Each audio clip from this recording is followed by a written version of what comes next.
What is going on, everybody? Welcome back from the weekend. It is episode 847 of Pop Culture Crisis. My name is Brett, and I am here with my guest co-host for the day. Introduce yourself, please. Hi, Brent. It's nice to be here. I'm Aidan Mattis from the Lore Lodge, History of Everything, the Weird Bible, all of those things. You're coming through on my end. Yes, and but I'm here. I'm not Brent. I'll never be Brent. See, Brent is a bad name. Brent is the name when somebody was they have a child and they're about to name their kid. They were always going to name their kid Brett, but then they sneezed and they wrote it down on the birth certificate as Brent. So it's actually an error then. It's an error. It's a fake name. Okay. And that was Phil Labonte. Hello, everybody. My name is Phil Labonte. I'm the lead singer of the heavy metal band All That Remains. I'm an anti-communist and counter-revolutionary, and I'm here on a Monday. Yeah, not even on a Thursday. But you're gonna be gone on Thursday, so you're helping out on Monday and Wednesday this week. Yeah, Sarah and I have a doctor's appointment to go. So many of them, I bet. They're just about every month, and this one's like a big one because it's gonna be the ultrasound, like the anatomy ultrasound, where they're like, making sure he's got all his fingers and toes and stuff. So that's big. I'm excited. I can't wait. I did not know you were expecting. Well, my girlfriend is. Well, yeah, but I mean, together, yes. Congratulations. That's Thank awesome. you very I'm much. happy for you. Very, very excited. Very, very happy. Getting a little Phil. Very, very excited. So. Guys, we have a bunch of stuff to get into today, but as always, hit the like button on this video and subscribe to the channel if you are new here and you have not subscribed here yet already on both Rumble and on YouTube. Mary will be gone Monday through Wednesday. She's off doing Mary things. She will be back though on Thursday, and we will have Mary things like being on X now. Yeah, I don't know what that means, she's but she's tweeting. She's tweeting. So Mary is doing something. She will be back on Thursday. We will have full shows on Thursday and Friday as well. Aidan will be here through Wednesday this week, so it's going to be a lot of fun. We got a bunch of stuff to get into, one of which is the fact that the Fantastic Four, which has an uphill battle to climb with the middling releases of the last two Marvel movies being Thunderbolts and Captain America 4, with that uphill battle, the bad news is that there have been some test screenings lately, which Marvel doesn't really do test screenings unless they're worried about it. If they were certain about it, they wouldn't have to. And these test screenings are labeling the movie as mid, which is not something you want when you have all your hopes and dreams riding on this movie, kind of in the same way that some other studios like Warner Brothers are doing with betting everything on their Harry Potter TV series and Superman. It's going to be a hell of a summer for the film. So we're going to talk about these test screenings. We're also going to talk about the fact that Hollywood is still at war with themselves. I saw this story about actress Gal Gadot. Her star on the Hollywood Walk of Fame was vandalized. And in the same weekend, I saw these two articles about multiple open letters that different sects of Hollywood are writing in the industry. One side saying that they need to clamp down on anti-Semitic rhetoric, and another one talking about Palestine. And it makes you wonder, in an industry as vocal as theirs, how do people get along when they take such bold stances on such controversial and, kind of blood-boiling topics for a lot of people? They don't really want to have a discussion. They want to yell at you. So it makes you wonder how the industry works. So we're going to get into all of it. We're also going to talk about Gen Z because, me and Phil aren't Gen Z, but Aidan will be our stand-in for Gen Z today. I'm barely Gen Z. Well, you count, though. You count. It's horseshoes and hand grenades. I guess. They've coined a new term. It's stay-at-home son. I guess you can be a stay-at-home son or a stay-at-home daughter because they want to rebrand the concept of laziness. So we're going to talk about it. We got a bunch of other stuff. If you gents are ready, we can just go ahead and get started. Are you ready, Aidan? I'm ready. Phil? I am ready. All right, then let's go ahead and get started. On top of just everything that's going on right now with Disney and Marvel, PIXAR isn't doing that well as well. If you guys saw this article, it looks like the new upcoming Pixar movie Elio is in early tracking to earn $35 to $45 million during its domestic opening weekend. The problem here, ladies and gentlemen, is that the budget of this movie is over $300 million. And the movie has been in basically production hell since 2023. And the same thing is kind of happening right now with Mission Impossible: The Final Reckoning, which I was okay with. I thought the previous one was better, but the budget was over $400 million on that film. And when a movie costs that much to produce, the question is, how do you expect to make your money back at all? And this is on top of all sorts of other issues with this film, which is the fact that they went through not just one director, but they brought in 2 more directors, removed him, overhauled rewrites for the film, swapped out directors to the tune of $300 million. And Pixar is a studio that's not doing that well to begin with. They did have the biggest movie of last year, which was Inside Out 2. But the problem is, before that, Disney wasn't paying them much attention because they had, what was it? They had Soul, they had Luca, they had Turning Red, all of these movies that went straight to Disney Plus. Turning Red was the one that was about periods, about a woman's period. Yeah, didn't it involve a child turning into a panda? Yes, a red panda. It's a very specific allegory. And on the nose. Like, that's a very specific allegory. So they had Elemental. Wouldn't it be more if it was like a red dragon?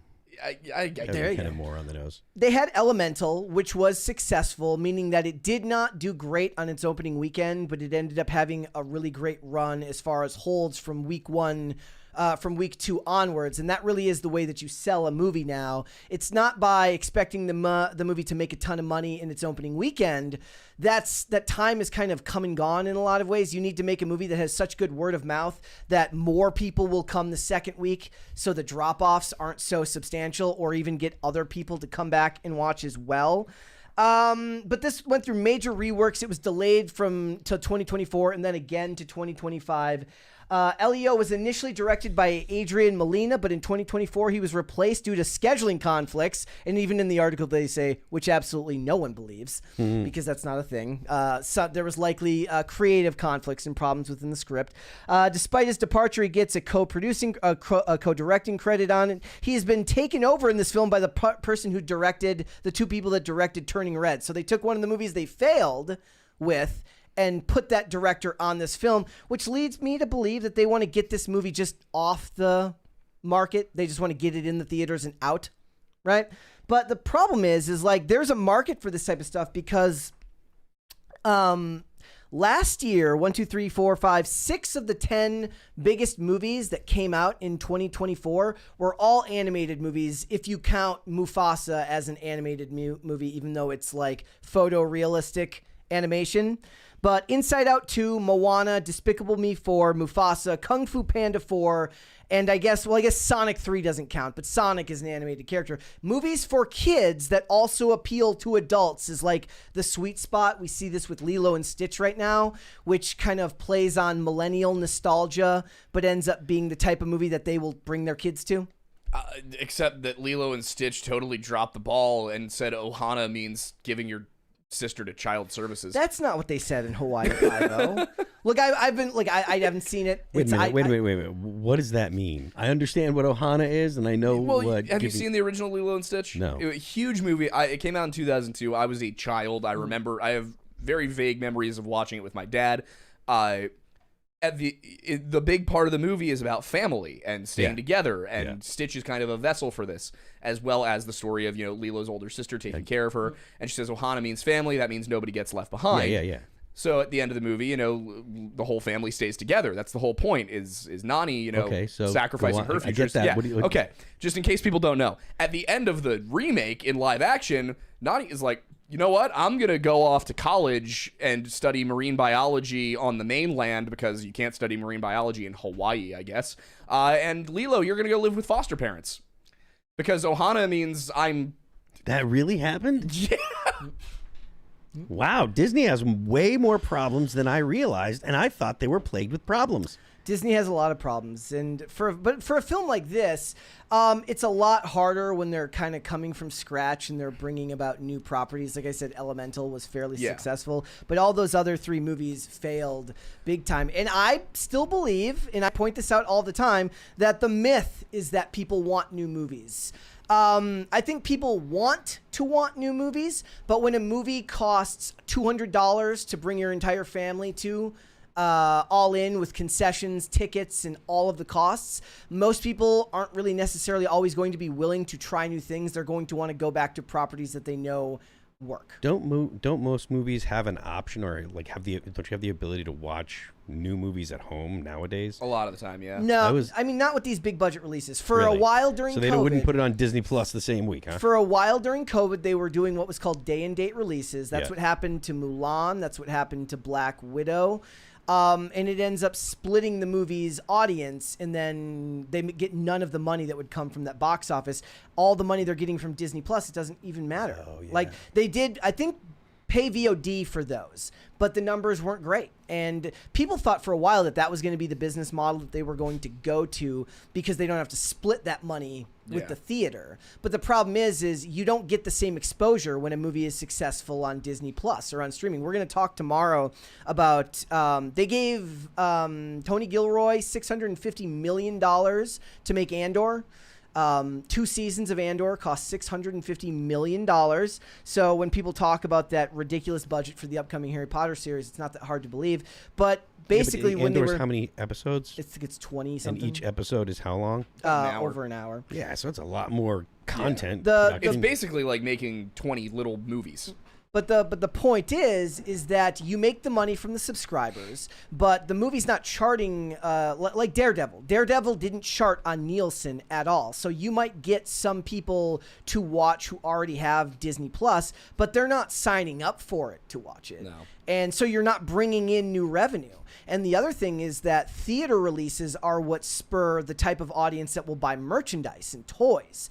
Like, if people are watching it on Disney Plus, that's not the same as being in the cultural zeitgeist that gets them an audience that will also buy the merchandise connected to the movies and the shows. Well, so that's the thing. And as I was on my way down here, I was talking to my co-host on my show, Aidan Thornbury, and he had mentioned that as well, that a lot of these Disney movies, the plan probably isn't necessarily make the money back at the box office.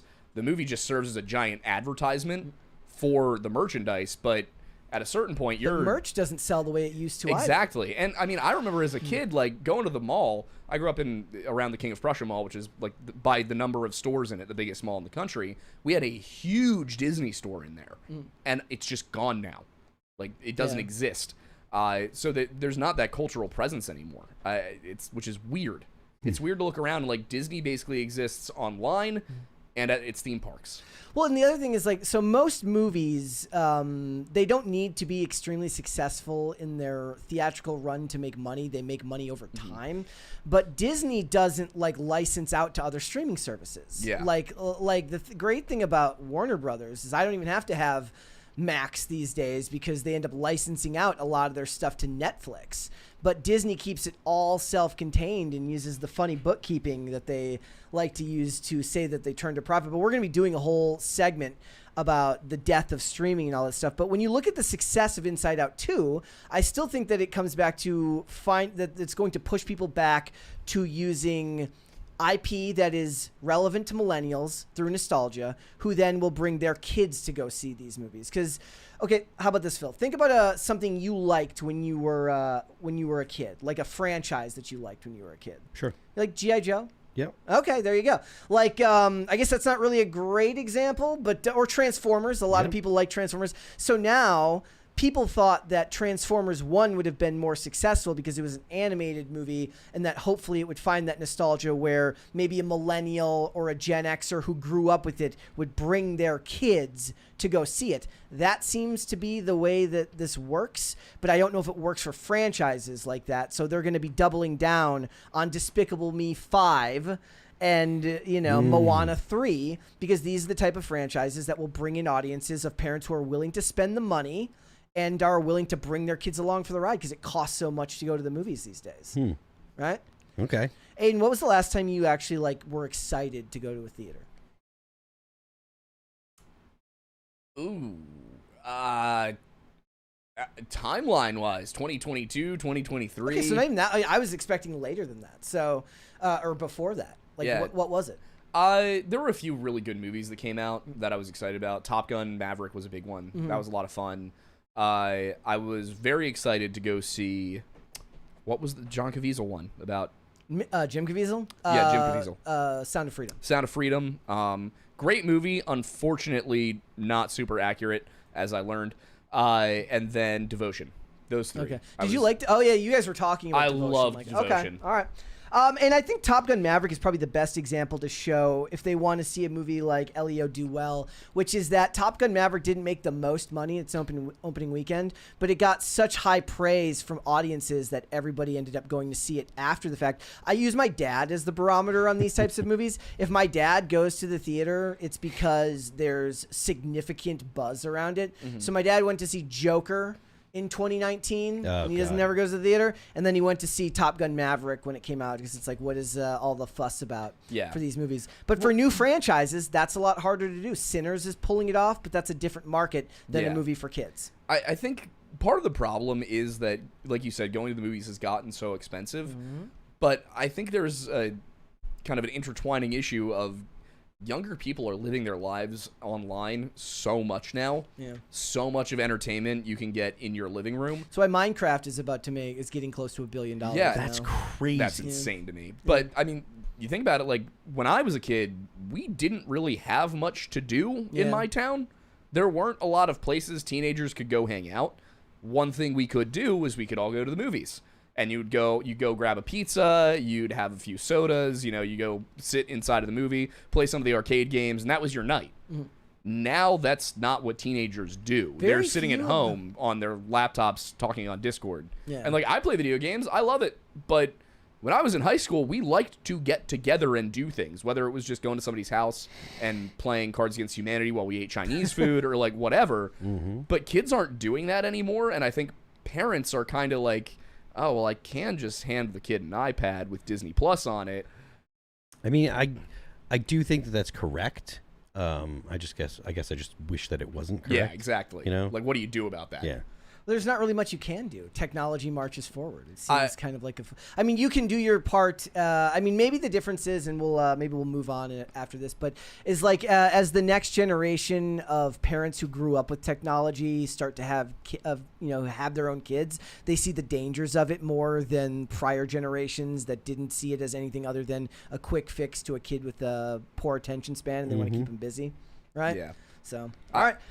We will wait and see. I don't have high hopes for Elio but don't use the opening weekend, in my opinion, as a gauge for whether it's going to succeed or not. Base it on whether week 2 has a drop of box office between 50 and 60%. If it can stay under 50 or between 50 and 60%, that might be indicative of a better timeline for it. So, all right. I want to know what you guys think about the concept of monogamy. And this is, I guess we have to push this to you, Aidan, because there was a recent study that was done. See, this is my favorite thing in the world now, where if you want to seem authoritative on a topic, you just say someone did a study.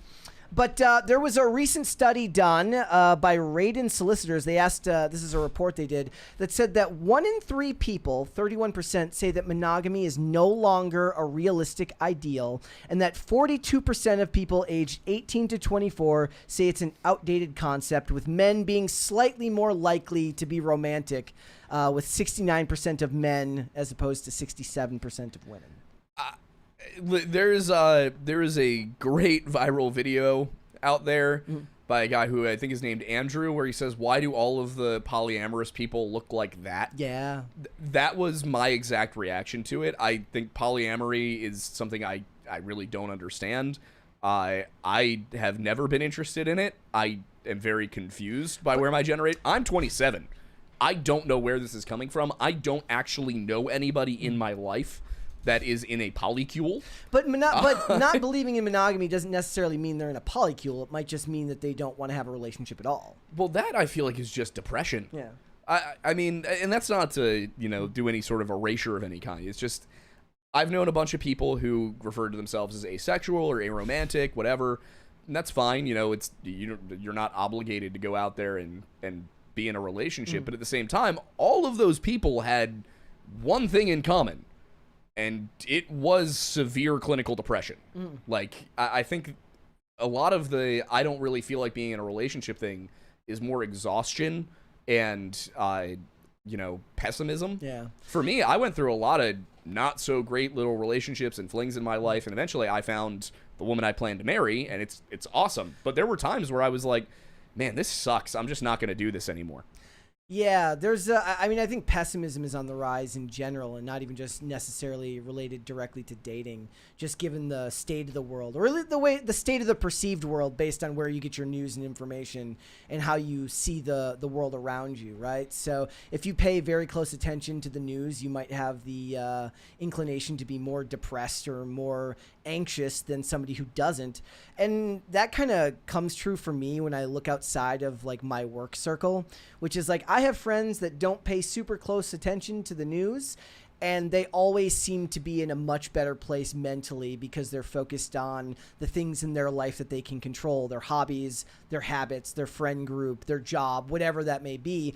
But when you have a deep inclination to care about stuff that are broad issues that require a lot of discussion, but nothing ever seems to change. It's kind of the meme around here, nothing ever changes, gang. Yeah. Stuff happens, but nothing changes. That can be a pattern for that as well. Now, that doesn't have to necessarily just mean politics, but it just means that as people spend more time online and they disconnect from the people in their immediate circle, you are probably more prone for depressive behavior. I think and there's that can also affect your ability to want to find and date. I think there's also first of all, I mean, obviously for decades now, Hollywood has been showing us what romance is supposed to look like. And I think for a lot of people growing up, especially my generation growing up, I don't know what the 80s were actually like, but I see 80s movies and I'm like, that must have been amazing. Yeah. Like everybody in every town knows each other. They're all going to church. They're all rooting for the football team together. Like, it's probably not real, but that's my image of it. Look, but if you look at the way that people's interactions were portrayed in all of media, regardless of whether you're in small towns or whether you're in cities. Cities, they were talking about the people on their block because those are their neighbors. And in small town, it's like, oh, we know everybody in town because there's, 500 or 1,000 people or whatever. Everybody seems to know each other. But the point isn't actually that everyone knows each other. It's just that they know their community. They know the people around them. So I think that the fact that people no longer have community with the people that are around them, and their communities tend to be virtual, that's a big part of the reason why people aren't dating, because they don't interact with nearly as many people. A different survey cited by Fox News Digital reported that 57% of Gen Z is willing to consider non-monogamous relationships. Yeah, I think part of that is also instant gratification. Yeah. Like, that's kind of where I was going, is everything now is so immediate. If you got to work for anything, like I see things where people are, this is the one that's gotten me recently. It's low investment, though. Yeah. But I've been seeing things lately, people criticizing the video game Red Dead Redemption 2. And specifically the opening mission. Like years after it came out? Yeah. Okay. Because the people who played it when it came out were all like, this is the best video game ever made. It's an incredible story. It's incredible visually. And you've got people complaining about how slow the first mission is, despite the fact that the storytelling in it is incredible. And it's because it's a slow burn. Yeah. And I'm seeing that more and more with more and more things. But that's the one that really stuck out to me. That's from your phone, man. It's TikTok and Reels, and everything is 90 seconds long, and you're on to the next thing. I'm a victim of that as much as anybody. Yeah. Like I say, there's a reason why I say all movies should be 2 hours or less, and that very, very few movies that come out that go over 2 hours are actually good enough for me to want to sit through. I will if I'm in the theater, but it's like impossible to get me to commit to that. Yeah. But But also at the same time, the other meme I would see is like, I won't watch a 2.5 hour movie, but I'll watch 5 episodes of the same show in a row, which totals out way longer than 2.5 hours. So it is something to do with the way your brain perceives focus in that. So I think we've just gone too far away from community and doing things in real life. The internet's really cool. I love the fact that I can chat with my buddy who moved to Hawaii without any problem whatsoever, that I can still play video games with him. That's awesome. But for example, a couple of weekends ago, we had the Dogwood Festival in my town, which dates back to World War II. Okay. There's a parade, there's a fair, there's rides, and we were walking around, we were filming everything, and I was like, you know what, this is what it's all about. This is what matters. This is what we should be doing. We should be going to the movies together. We should be going bowling. We should be going mini golfing. Like, we need to, those kinds of things need to be seen as enjoyable again. Still happen. I mean, so over the weekend, my fiance, she had a booth at a craft fair, and she loves to do these events 2 or 3 or more times a year. And that is specifically a community organized event, right? Where you see locals who bump into each other, everyone knows one another, and it does kind of harken back to a time that feels forgotten now. But at the same time, I see kids there at these events who are there. Some are with their families, or there's teenagers that are there all hanging out together. So I think some of it is like we get doomerist if we're online as much as we are, right? And this job kind of requires you to be online so much that you're bound to be that way a little bit. It's true, but that the results of these surveys are because there is such a large percent of young people that are online this much. Yeah. You know? So a similar survey found that 2 in 5 young adults, Gen Z and millennials, view marriage as outdated. Despite this, 83% still hope to marry one day, suggesting that while traditional forms of commitment are being questioned, the desire for long-term companionship persists. Well, yeah, you can't just beat that out of in one generation. No. Well, I do think here's the other thing. We have the one side of it where there's and it's kind of seen as the left-wing side of it with the polyamory and decolonizing relationships and things like that. That's an actual account. I know, but I love that guy who makes the videos decolonizing the home. Yeah. But it's satire. But on the other side, we've got the red pill community who are also talking about how marriage is bad for men, and it's women need to be pure little spotless virgins, but men can sleep with whoever they want. It's hitting us from both sides now, and I think that's part of the thing driving it. I mean, at least for that argument, like the idea that men can do whatever they want, obviously that's not actually true, but like men and women are different. Yeah, and so it's like there's a whole lot of context with male promiscuity as opposed to female promiscuity. Yeah. So I mean, it's like you may not think it's a problem, or may not think it's bad that there's a difference, but it's real. I think the thing there is like nobody should be overly promiscuous. Like that we've gotten so overly promiscuous as a society that now it's, well, I don't need to have just one person. So gender differences, 29% of females cited seeking multiple partners to fulfill emotional needs compared to 9% of men. I don't know what that even means. That means that they want the bad boy and the nice guy at the same time. So they want to have the bad guy that's going to go and actually bang a lot of other chicks, and then they'll have the nice guy to be at home and to like. See, and I think that there's a whole generation of millennials who got screwed by watching movies about the nice guy that were the most detached from reality you've ever seen. It's just not the way the world works. Roughly 21% surveyed women said that they would not be happy in a monogamous relationship, compared to just 15% of men. Moreover, 60% of Gen Z users on the platform preferred to keep their sex lives private. So that's funny. Multiple points in this study point to men being, at the very least, more idealistic about love and relationships than women. And that women seem to take a more pragmatic, if not selfish, view to it. Well, there is the meme of women being like, I want a guy who's 6'2" and jacked and rich and, he has a boat and all that, and then maybe I'll consider him. And then it's like guys when the barista at the coffee shop smiles at them. Like, I think that's a real thing. But women seem to be thinking pragmatically when they do that. And men seem to be thinking idealistically. Yeah, I'm agreeing with you. It's weird.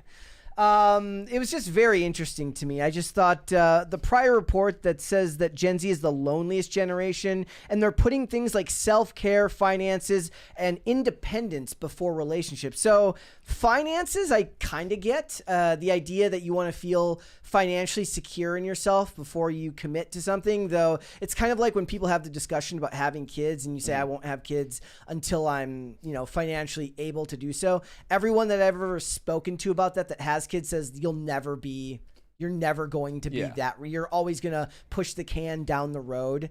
You have to just do it and then figure it out. I do wonder if the kind of rapidity of courtship has affected this in any way. Like, again, I'm only 27. I don't know how it was before I was an adult, but in my experience, relationships go from 0 to 60 very quickly. And then they either work or they burn out. Yeah. They're like, it gets very serious very fast. There's not much of that. It takes a couple of months for a relationship to go from we see each other on the weekends to, okay, we're grabbing coffee during the week to we're seeing each other every day. They move in together right away. Yeah. I mean, my girlfriend accidentally moved in with me right away. As far as I'm aware, I don't think it was planned. But what I'm seeing is it's it's very quick, and I don't think that people don't have time to get together, so they kind of mix in almost the serious commitment with the first couple of dates. Like within a couple of days, they want to know, is this my person? Yeah, I mean, I'm not so sure that that's always the case. There have been times in my life where I dated someone,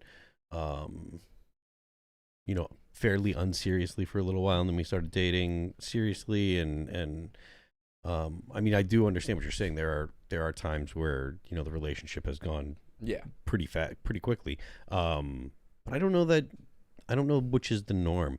Yeah, that's true. Because there are some people that are very apprehensive about how they allow people to access their lives and stuff. Some people are like, you can't come to my house until I know you. You know what I mean? It's like, I don't want people knowing where I live or whatever.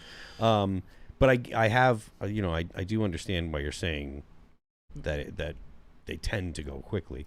We get a 20 here from Shane H. Wilder. He says, I really think they are scared to not have some sort of virtual simulation, doom scrolling, etc. If you can't sit in silence with yourself without being jacked in, then how can you give your full attention to someone else? Yeah. I, for one, could absolutely do better when it comes to like doom scrolling or my attention being split with what I'm doing. We were out to dinner yesterday, and I was editing something on my phone. And so what happened is we were at a restaurant, and we got sat outside. It was like right as it was getting dark. And it was getting, like, the wind was kind of starting to pick up. And me and Olivia were sitting down. She was talking, and she said, she goes, wow, it's a little chilly out here or something. I'm like, that's fine.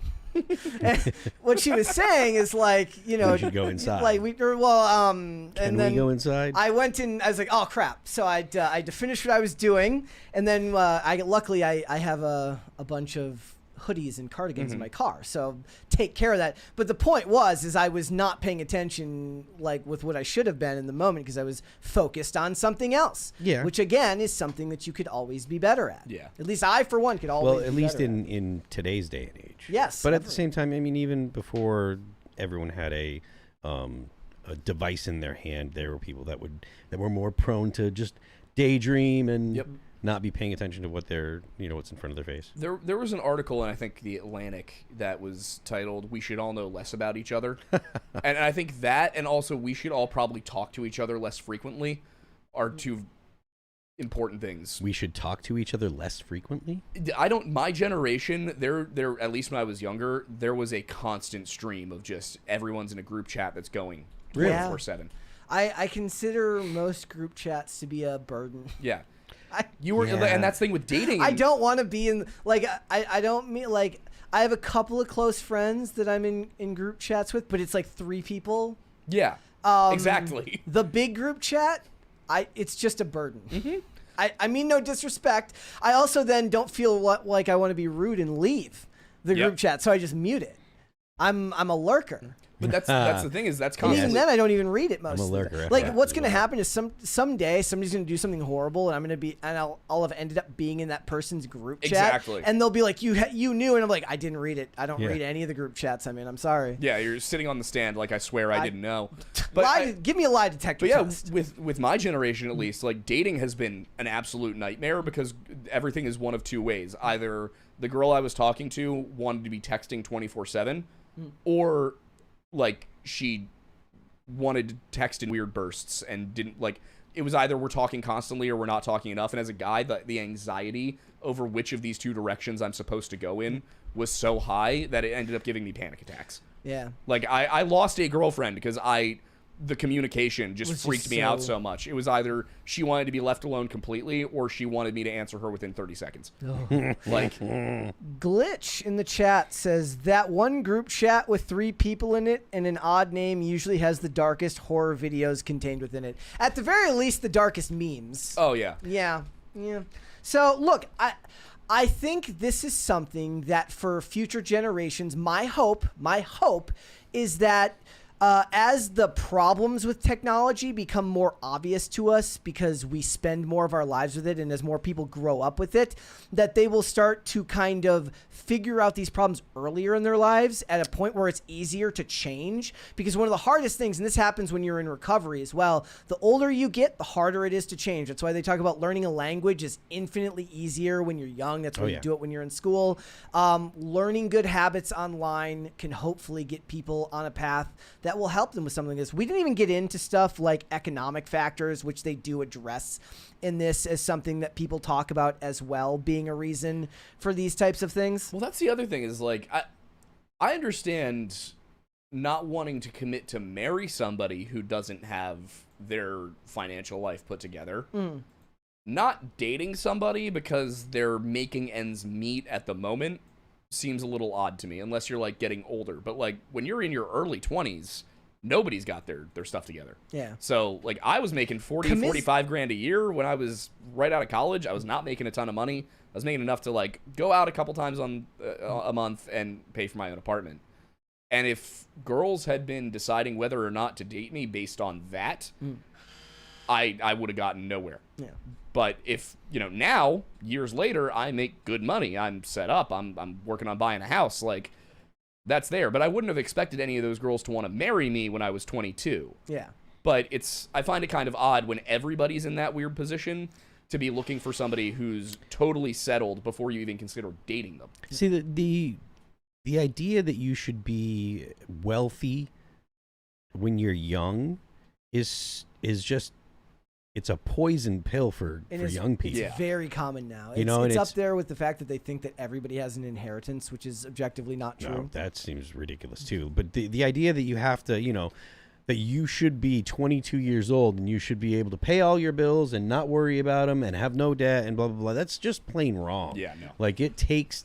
The reason people that are older have more things and have more money is because they have more experience. So the idea that kids should, young people should just be like, oh, I can just go ahead and have all the wonderful things that the Instagram, person on Instagram that I'm following has. That's ridiculous, and it's bad for kids. It's bad for young people. I love the 18-year-old grind influencers, like the guys who are eating steak and eggs off of Luke Belmar types. Who are like, if you're not clearing 50 grand a month at 20, then you're broke. What are you even doing? And I'm sitting here like, dude, nobody is clearing 50K a month at 20. You're all faking it for Instagram. Yep. Like, what are you talking about? You're selling a course to tell people how to sell a course, and you're ruining a generation of young men while you do it. The Andrew Tate effect will be brutal for Gen A. All right. What would you guys like to see? Cringe or cute of the day? Phil, Cringe, please. Phil would rather see Cringe. I always want to get that stuff out of the way. Okay, here we go, guys. Which one of my cute faces makes you blush the most? Number 1, cute and confused. Number 2, good God, small baka. Last but not least, number 3, pleading anime girl. Peace. Make sure to leave a comment and let me know. It's giving a like, wow. Yeah. If it's bad, don't blame me. Olivia sent me that. I thought we left this behind 15 years ago. The hair. Yeah, I thought this right here was done in like 2011. No, now you're stuck with it forever, bro. Okay. All right, cute of the day. Have no fear. This one's from CalGal. It says, today is Moo's birthday. I found her on the streets of my college town and passed her off to my now husband to help care for her. She likes sleeping, watching the birds at the feeder, and snuggling in between our pillows at night. She is our best friend. Oh my gosh. That is great. Aww. That is a great one. Oh, she's... I hope it didn't get caught on the... What do you call it? Like the 6-pack plastic. Yeah. Remember, there was the whole thing. You can't put those in the ocean, otherwise the fish are going to get stuck on them. Oh, that's the first one. That's exactly how Chloe sits or sleeps when she's on the couch at our house. All right. Remember, guys, if you want to submit for Cute of the Day, you can submit them. Tag me in it on X at Brett Dasovic on there. Use the hashtag PCCPets and send in dogs. Phil wants more dogs. Yep. I can tell. I can see it right there. It's true.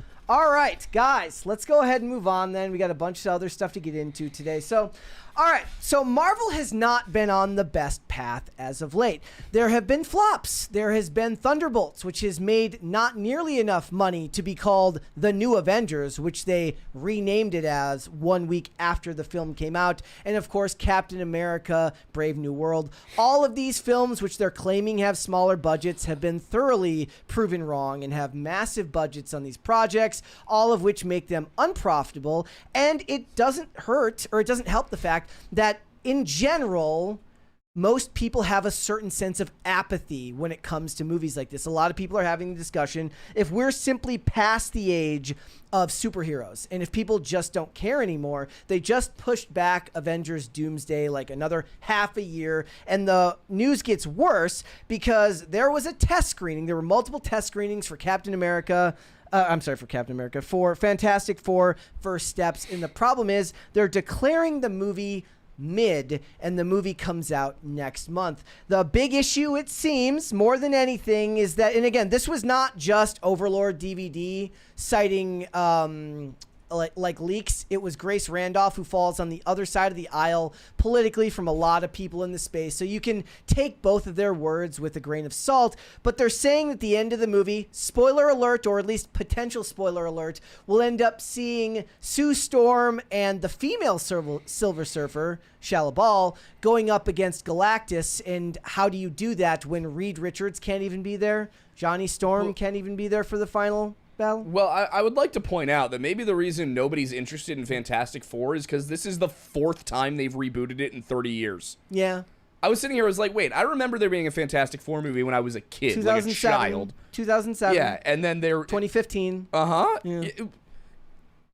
Like, you can't keep making the same movie every 10 years and expect people to go see it. Yeah, you can. Also, like, can we remember that there was a little while there, like 10 years, where zombies and vampires and werewolves were a big thing? Yeah. And now those movies don't get made anymore. It ran its time in pop culture. The zeitgeist was over. They stopped making them. No, The Walking Dead is still on the air, but it just isn't as relevant as it used to be. Who watches it? Like, I just saw a trailer the other day for... Wait, is it still going? Yeah. Oh, yeah. So, well, not the there's original, but there's too. spin-offs. So the Okay, the spin-offs are original still, like- is over. So I just saw a trailer yesterday for, like, the Daryl Dixon spin-off, and it's on its 3rd season. I'm like, I didn't know it made it past 1 season. I remember the first season. I did make the mistake of playing 7 Days to Die while watching The Walking Dead, and it's the same zombie sounds. Well, yeah. Really screws with your head. Stock sounds. Really screws with your head. So this is from In Snyder. He says his name's Jeff Snyder. He's very, very big on X. But he says, my sources called it both mid and meh, and not bad but not good either, he explains.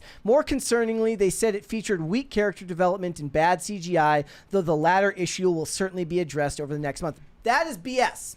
Okay, I read somewhere that they said that like 25% of the CGI is done. And this is one of those things that ends up being wrong just about every time. You ever watch a trailer and there's always like that one shot of CGI that's just ass, and everyone's like, they're going to fix it before the movie comes out? They don't. They don't. They don't. That's usually not what happens. And 25% of the CGI being done with less than 2 months leading up to the release of this movie is insane. So my guess is the most of the CGI that you saw in that test screening was what you're going to get, right?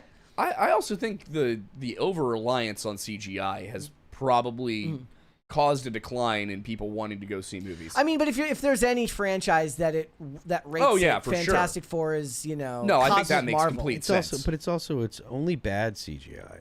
If it's really good and it makes you like you're still immersed and it doesn't pull you out, then like I'm not just a hater just to hate on CGI. For most applications, it is actually better than models and stuff. I disagree.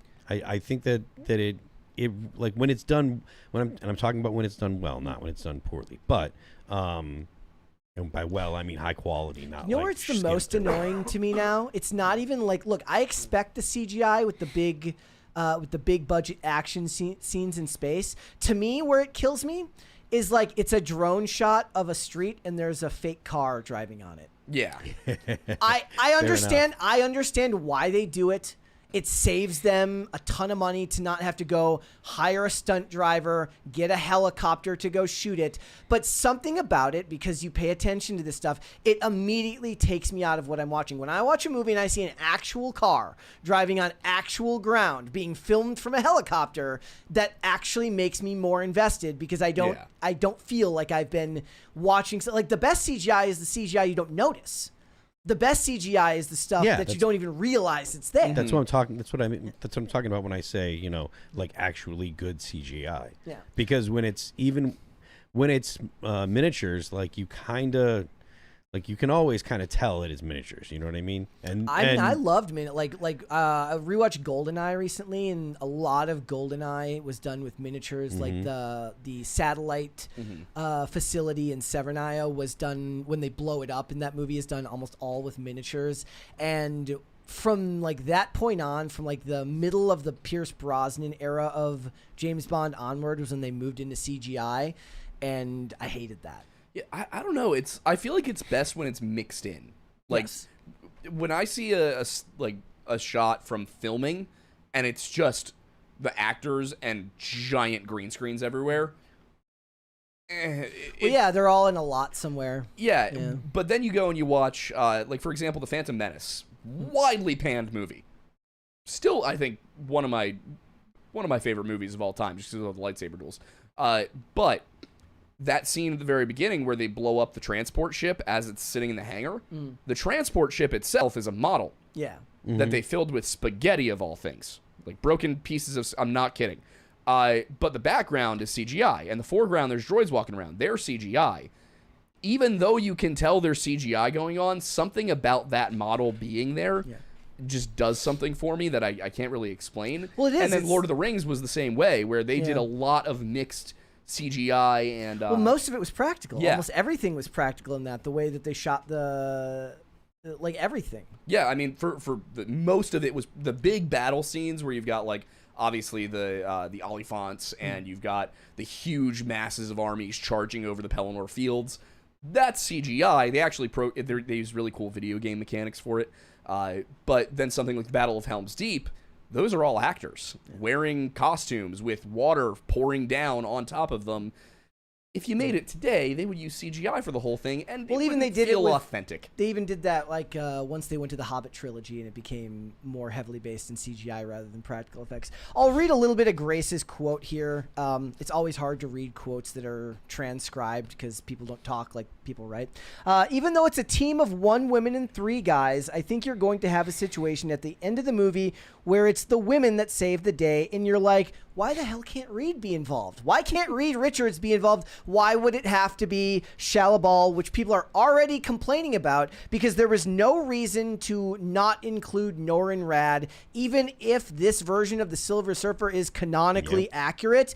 That's a cope that everybody uses because nobody thinks of her when they think of the Silver Surfer. They think of Norrin Rad, but they do this so that they can say, take that, you incels, and say, no, it's comic book accurate. But no, we understand that you would use, like, if you're going to use Deathstroke in a movie, you're going to use him and not one of his kids. Yeah. At least not for if you're going to make a movie on Deathstroke, you're going to use somebody else.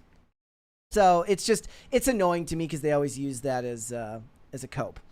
We got a 20 here from Pop Culture Junkie. Says, my Disney source says that based on the second test screening she attended, there's about 20 million in reshoots being done as we speak.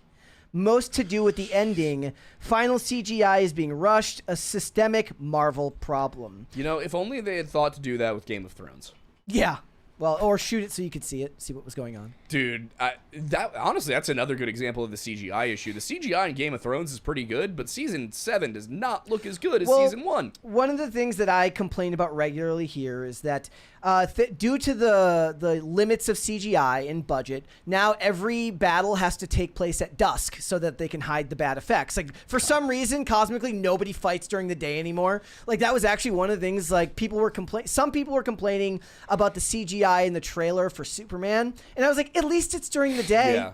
At least he's fighting during the day, and I don't have to squint to see what's going on. Yeah, I think all the good CGI artists are working for, like, Rockstar. It's not even that anymore. It's that Marvel has a monopoly on this industry as far because they're the biggest game in town, and they want 4 versions of every scene.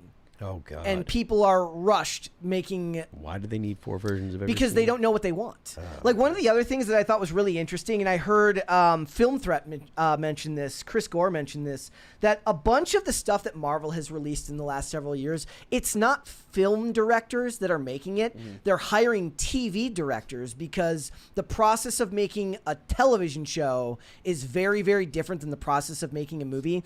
On a television show, your producers are the mind behind it. So your showrunner, your producers, a television director that's worth their weight is good because they can run it like an assembly line and they're able to get across what those people want with minimum problems, right? But you're hiring you're not hiring film directors to make movies anymore. You're hiring television directors at Marvel because Kevin Feige has always been, at the end of the day, the head of the company, and it's his vision. And they've been doing this for years. It's gone are the days in a lot of ways that they're going to hire the Sam Raimis, the Shane Blacks, the Kenneth Branaghs. I think they brought up Kenneth Branagh and Shane Black the other day, which are even deeper cuts. But when I think of it, I think of Sam Raimi or Jon Favreau as being film directors who know how to bring a movie to life, to bring a script to life. But now these guys, they know how to get it done, but they don't know how to necessarily bring it to life in the way that a movie needs to be brought to life to really resonate with audiences. And I guess just going back to it, they have a lot that they have to worry about because the last 2 releases haven't done the numbers that they want them to do. They needed Captain America Brave New World to make way more money than it did, given all of the reshoots. And they actually slapped Thunderbolts with the name New Avengers, and then everybody forgot like a week later. Like, nobody cares. Yeah, I think another issue is that they're not taking risks anymore. Like, every movie has to be a $300 million budget that has to be a blockbuster. And it used to be that's why they've kind of fallen into this pattern of saying the movies cost $180 million and nobody believes for a second that they cost that much to make. But, like, give a director a modest budget, enough to get what they need to get done, and see how it goes. Instead of wasting $500 million every time you put together a movie, give a director $50 million and give them a solid script and see what they can do with it. They'll do that with original properties. They're not going to do that with the IP because the IP is too important. So that's the other thing is we're getting fatigued on it. Like, superhero fatigue is a thing. Yeah. I loved the movie The Creator. What was his name made? The dude who made Rogue One. And the thing about that movie is it cost $80 million to make, and he made it with like entry-level film cameras. And I thought it looked beautiful. It was shot beautifully, and it was an interesting story, albeit a little bit derivative. But I liked it, and I thought it was fantastic. Nobody went to see it. Nobody cared. In 2023, though, you are correct. 4 of the top 10 movies of the year all cost $100 million, which is like maybe that's where maybe $80 million or $50 million that's what I'm saying. Maybe $100 million is an easier thing to overcome. Also, they seem to, when it comes to big blockbuster movies, more of the money is going to go into marketing. Yeah. Like one thing we didn't even get to in Elio and we completely forgot and I meant to was like, has anybody even seen any promo for this movie? The only time I saw any promotion for that movie at all was during I was forced to go see Snow White against my will, and they played it in the previews leading up to it. But I haven't seen any actual marketing for a movie that supposedly cost $300 million. I haven't seen any marketing for any kind of film that's been worth a crap in probably a decade. Do you have ad blocker on most of your stuff? Like you might have been seeing YouTube ads if you had YouTube ads on your computer. No, I don't get YouTube ads. Okay, so then that's like most people who are watching content online now, that's probably where you'd be seeing it if you were looking for movies. But even then, that's depending on your interests, and if you're not watching a lot of content like that, they might not be shuffling those ads to you. Yeah. Which is, it still surprised me. Like if there was a time where everybody would go to the movies. Now it's a select, group of people that are like, yes, I like to go to watch movies. Everyone else is like, I do other stuff. Well, also another thing that's becoming more and more common is people are going to see old movies. What was it? Yeah, they're like Fathom Events is re-releasing old movies. What was it? There was a Star Wars literally just came back out in the theaters. Revenge of the Sith, yeah. And it made $42 million. Yeah, I'm so mad I didn't go see it, but I'm glad you mentioned Star Wars because I actually had this pulled up because I was curious. What do you think the budget for Star Wars was in today's money? I don't know. What was the $115 million $58 million. 50 million. It was a property that nobody really expected to go anywhere. They took a chance on it, and it was a huge success. Indiana Jones was about twice that a few years later. Hollywood was taking risks, and people were into it. Well, I mean, you're like, that's at the same time, then not that long after, you get Terminator, which became its own franchise, and all of these other movies that. But the thing is then in 1997, James Cameron spends $100 million in that to make Titanic. Yeah. And it made like $1 gazillion, and then you're kind of getting into the I think it was a winter release, actually. Maybe. But then we get summer blockbusters, and now in the age of summer blockbusters, they feel like they have to spend that much money on it. Yeah, and I mean, this is coming. I've written a couple of scripts. I've submitted them. The thing I keep seeing is that if it's not an existing property, Hollywood doesn't want to touch it with any money at all. I mean, one thing I think they we've been do missing, it for TV. That stuff's going to streaming. Yeah, like they're not taking those. Horror movies will get more leeway when it comes to taking a risk, but that's the stuff that goes to streaming is more likely to be the more inventive stuff that you're watching now. Yeah, like I wrote one place I think that there's a dearth of good movies lately is the action adventure, kind of the Indiana Jones kind of genre. I haven't seen much good come out of that genre in the last 10 or 15 years. I wrote a script that was in that genre, and the feedback I got was there's just no market for this right now. It wasn't your script is bad. It wasn't your story Well, if they make is bad. it's going to be like when they made Uncharted, the movie. Yeah, it was, there's no nobody's going to go see this kind of movie. Meanwhile, everybody I know would love to get the experience of seeing Indiana Jones in theaters for the first time. They're having trouble getting Tomb Raider the show off the ground, and that's based off a huge IP. Yeah, I'm not really surprised by that. Why so? Sophie Turner is not Lara Croft. I mean, that's not the problem with getting it made. I know they're having a lot of troubles with scripting and everything, but I don't know that. I think there's also fatigue from video game adaptations right now. No, right now that's where the movies are going. They're going to go more heavily that direction. Yeah, but The Last of Us is so bad. That's TV. I think the. Oh, you're talking about the movies. I thought the. No, it is a TV show. But Oh, I'm saying, yeah. But movies are on high with Minecraft making the money that it made. But if we're talking TV, the Fallout series was extremely popular. It was, but I made think up for was that the Halo exception. series that everybody hated. The Halo God, series. What a garbage piece of crap that Halo, was. awful. Last of Us, awful. Like, I can't really think of any other ones. I don't watch a lot of TV from the last 5 years. But it just wasn't good. All right. I don't want them to touch Red Dead Redemption right now, even though I know the casting for it, but I don't want them to touch it. It's too good. It's too pure. We got another 20 here from Pop Culture Junkie. Says Edgar Wright in the whole Ant-Man debacle was the last time they tried to have a real auteur director at Marvel. I don't count James Gunn, even though I like his work. Yeah, but was Edgar Wright the sequel to Ant-Man? I remember what you're talking about, but it's fuzzy in my brain. Because they brought in Sam Raimi for the last Spider-Man movie, and that was what, 20? Or I'm sorry, not Spider-Man, for the last Doctor Strange movie, and that was a couple years ago. That was more than a couple years ago, but No, Multiverse of Madness was like 2022, right? was it? Yeah, I would have thought that it was like 2020, but I mean, It was 22. Okay. 22. All right. Okay. Yeah. Steel Trap sometimes, but sometimes it You might be does. thinking 3 of years ago you still, might be though, thinking you of know? Spider-Man No Way Home. Could be. That was 2021. Thank you. Thank you. Phil is not going to dance. No. Aiden will dance though. There you go. Mary somewhere is very happy Phil is being forced to listen to this song. I mean, maybe she is, but She definitely is, guys. Trust me. I will take it say personally. another thing here. Like, I've just been looking because I've been curious. Like, Barbie, huge. It made $1.5 billion On a $100 million budget. on 120. But based on IP. Yeah, true. I'm not saying you can't base them on IP, but like, I think the problem is they keep, like you said, they keep going for $300-400 million budgets, and they're never making it back. Sonic, I saw Gabe in the chat mention Sonic and Mario, both huge franchises. Super Mario made over $1 billion at the box office, and the Sonic movies have been consistently successful. Really? Yes. Yeah. all of Damn. them. That or the Jim Carrey ones. they listened to the. Yes. Gosh. They, I mean, they listened to the viewers though when they first put out the CGI Yeah. stuff. The Sonic, they were like, no, that's not it, and they made a lot of changes. Yep. So Yeah, I haven't does- watched nearly enough movies lately. it does do well, to try to service your fan base. Yep. All right, let's move on. We got more stuff to get into today. So I saw a couple articles covering this and some other things that tangentially connect that tell me that Hollywood as a whole has a lot to worry about when it comes to their form of, I guess, ideology. Because, last week, Gal Gadot had her star on the Hollywood. Did you see this?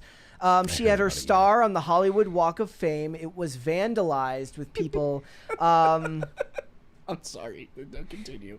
No, go on. No, it's just her name. Her dad's name is Greenstein, and on the star they wrote Greestian. So it's kind of like when they write the swastika wrong. Yeah. Like when they draw it backwards or something. Right? So here's the issue. Hollywood as a whole is an ideological being. They believe a lot of things, and in most things, they tend to fall in line, and they agree on just about everything. Israel-Palestine is the first thing that I've seen that has actually thrown a wrench in their version of ideological conformity, if that makes sense to you. Yeah. Right? So on most issues, you either fall in line or you get pushed to the back. Right? So whether it's abortion, whether it's gay marriage, any of these other kind of lightning rod issues that have always been something that Hollywood talks about. Oddly enough, the first thing I wondered was like, is this image even real? And from what I saw, it does look to be so. But it's sad that like we live in an age now where you have to even wonder with stuff like this. But on top of this happening, what we're also seeing here right now, guys, here, pull it up. So in the time span of like a day, there were multiple of these letters that they write. You know, they have 400 celebrities sign some petition for something. So Jerry O'Connell, Juliana Margulies, and among 400 other Hollywood figures call for the end to anti-Israel rhetoric after the Israeli embassy staffer was killed. And then like right after that, right before that, the day before, Dua Lipa, Benedict Cumberbatch joined entertainment elites to scold the UK for supporting Israel. Yeah. So all of these people work together. All of these people are supposed to be able to get along. And that works with a lot of issues, I suppose. But when it comes to stuff like this, it's not the type of thing that people have like measured discussions about unless they work in the field. No. Right? No. So Gal Gadot. Wait, what, work in the field as in work in foreign policy? Like policy or politics, or you discuss politics for a living, right? If you go on Culture War and you want to discuss Israel-Palestine, you can have a discussion. It's not a guarantee, but you can have those kind of discussions. But this is becoming more and more prevalent, and what we're seeing right now is, weirdly, Gal Gadot, who has been kind of one of the more magnanimous celebrities in Hollywood, despite her being labeled for her support of Israel. She's from Israel, so it makes perfect sense. But she is getting a whole lot of... And is also totally acceptable. If you're from Israel, it's perfectly fine to be like, you know what, I'm pro-Israel. So she has become the face of this movement, and now they're starting to wonder whether it's even going to affect the movies she's making, as they're arresting protesters outside of like the movies she's shooting right now. She just got her star on the Walk of Fame like last month, and it's already been defaced. This is terrorism. Yeah. You know, like whether like people don't want to acknowledge it because it's the issue of you know, of the day or whatever. It's one of the issues that people have very strong feelings about. But from an American's perspective, that's people trying to use threats of violence to intimidate people because of their political opinion. That's the perfect definition, or the literal definition of terrorism. So these were protesters outside of a movie she's filming. Huh?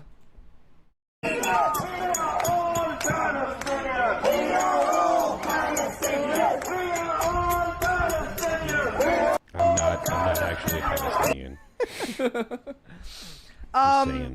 This is the first time I've seen Hollywood dramatically split on anything since Trump was elected in office, when they kind of all fell in line.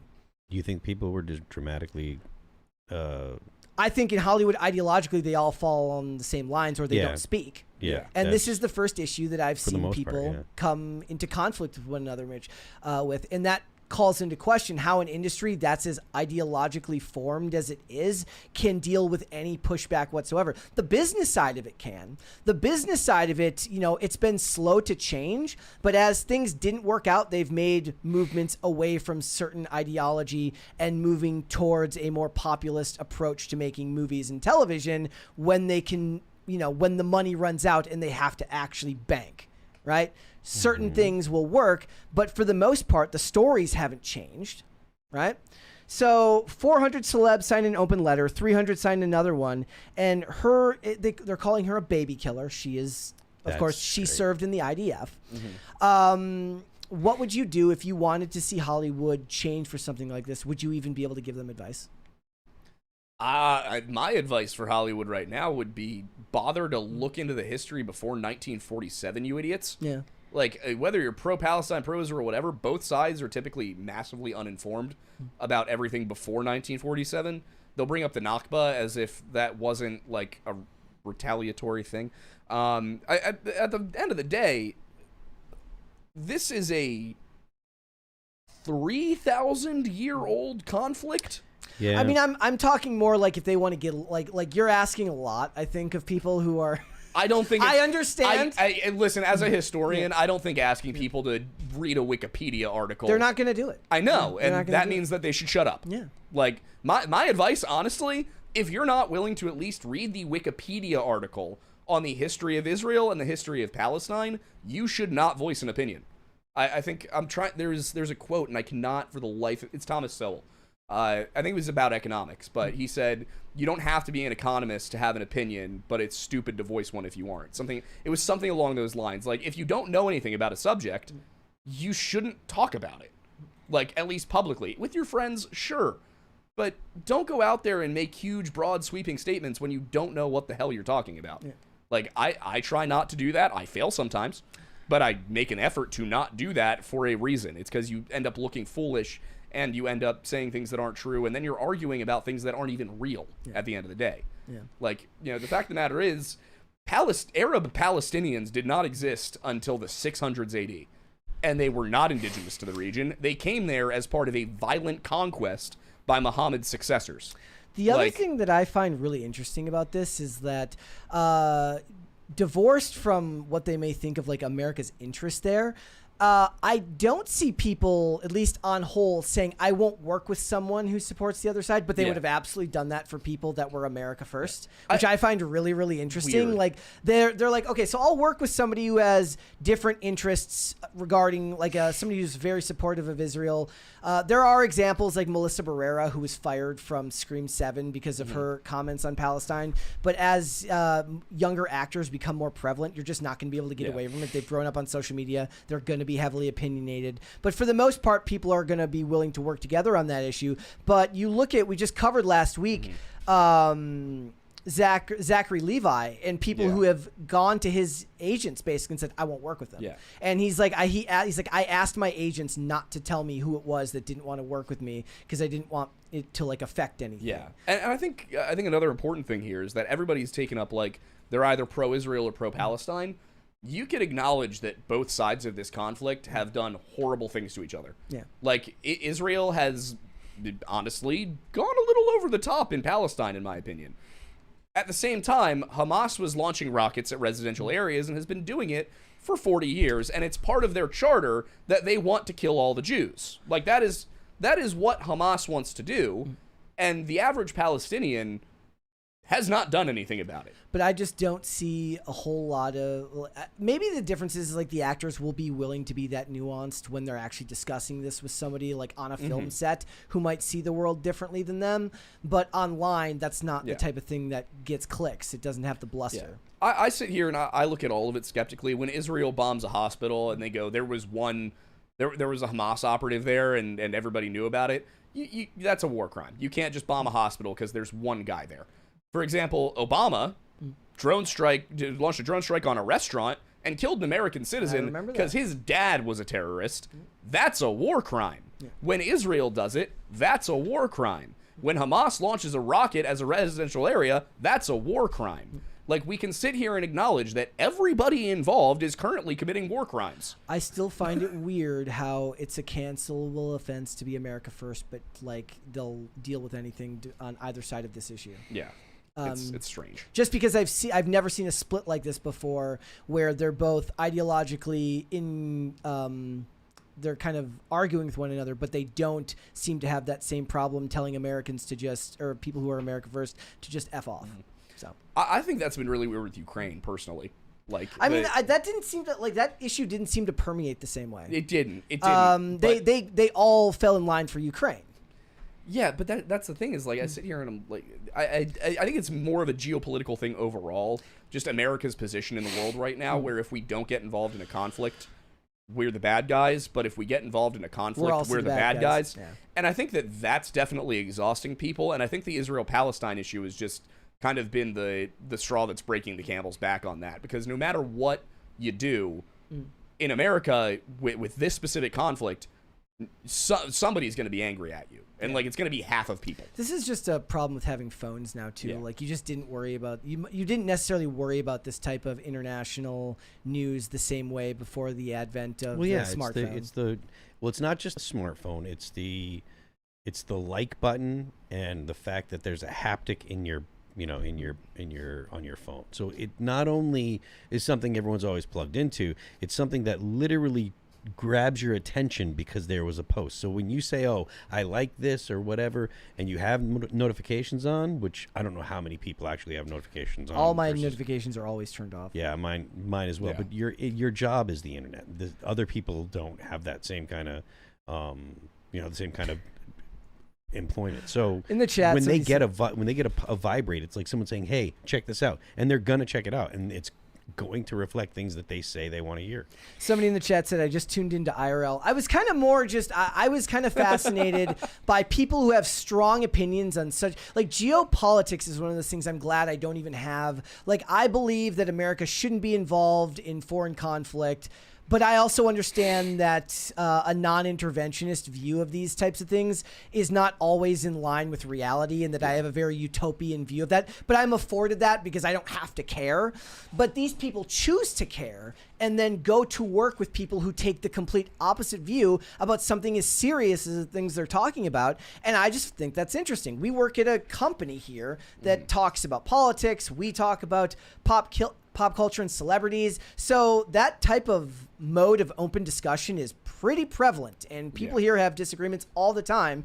But in the world of making movies, it's not really your job, but you're also a bunch of people that are very successful and bolster huge followings online. So if you say something that directly contradicts, what somebody else believes, and you can get thousands of other people to believe that as well, then that might feel like an affront to somebody who takes the opposite perspective. I just think it's interesting. So, all right. I have a hot take, which is that people who live in that area should not rule that area, because the only times it's ever been peaceful is when that's been the case. But Pop Culture Junkie, another 20, says the 1947 partitioning and how it was executed was the worst geopolitical fuck up of the 20th century. A prime example of a lose-lose situation. This seems to be right about the time to bring up the USS Liberty. I'm just kidding. All right. Let's move on. Also, I saw Ethan Van Sciver in the chat, lurking in the chat. He said Fantastic Four will be great. I hope so, and I would be interested, Ethan, to know if you can pick between the two, what are you most excited about? Are you more excited about Superman, or are you more excited about Fantastic Four? Me, I'm more excited about Jurassic Park, personally. I think that I would have to go with Jurassic Park as well, because Superman looks terrible. No, I'm okay. So I'll give you my order. I want to see Jurassic Park. There's been some great marketing for David Cornsweet's Superman recently. The second trailer was better than the teaser. The problem was when I went to see, my memory's a memory. What movie was it that I just reviewed here, like literally 2 weeks ago? I've already forgotten. Mission Impossible, The Final Reckoning. Okay. They were running the Superman ad from the teaser, the bad one, the one that, at least in my opinion, was less good. The trailer for Superman was much better than the teaser, and they were running the teaser on the Mission Impossible movie. I have no idea why you'd do that if you were trying to get people to watch your film. So. I don't know. So you're going to go, you think Jurassic World will be better? Yeah, I think so. Even though I don't really have all that high of hopes for Jurassic World, That's I just okay. think that the stylistic selection they went with for Superman is bad. I think the stylistic selection they went with for the Fantastic Four is also bad. So Okay. All right, we will have to wait. I hope Ethan's still in the chat. I probably had he said that a little bit earlier, so he might have noped out by now. But I would be interested to know what he has to say. All right, so we've already dunked on Gen Z and their problems with. Hold on. What? Hold 1 second. Go ahead. No, you're. So we have already dunked on Gen Z, and we've dunked on the fact that they are they have no hope for romance. But now let's talk about Gen Z being lazy. You see this? God, which one? So is it? Brandon Liaw reveals the truth about viral stay-at-home son. That's what he's calling himself. Oh, I saw this. Yeah. Everybody needs to start watching things instead of reading them. Well, no, his comment was very clearly in jest. Yeah, like... right. No, but he goes on. So it says, did you read the Wall Street Journal interview? I did not. So My he understanding of it elaborates. is that he elaborated. He that, elaborated Yeah, on he this. elaborated that basically what he meant by that is that he's unemployed, Yeah. but he was just making a tongue-in-cheek joke about it. So he said it was a reference to reflect the trend of rejecting hustle culture. Which I don't necessarily think is a Bad bad thing? thing, because hustle culture versus hard work are different things. Do you want to give a difference between the two? To me, hustle culture is like, hard work is simple. You dedicate yourself to your craft, you work at it, you learn more, you identify where the opportunities to elevate yourself within your profession are, and you try to take them. Hustle culture to me is the people who are, like I said earlier, if you're not making 50 grand a month at 22, you're wasting your time. You need to be working 16 hours a day. I had heard that phrase before, and it was never related to somebody selling some type of MLM or course book. True, but also woke didn't used to mean what woke means now. That's like true. I think hustle culture to me, at least in 2025, is this idea that you need to constantly be finding something new to do and monitoring the latest trends and trying to hop onto them and drop shipping and selling courses and getting into fitness, but the fitness is, look at me, I poorly cooked a steak and ate eggs with it off of a cutting board. Like, we should do a video here where I write a course book. We should make an in-depth video where I write a course book. I don't know what it would be on. Yeah, but instead of constantly trying to work and identify the next, basically all they're doing is day trading. Yeah. It's just a whole bunch of different versions of day trading. Stop doing that. If you want to make a good living, go learn to be an electrician. Go learn to be a plumber.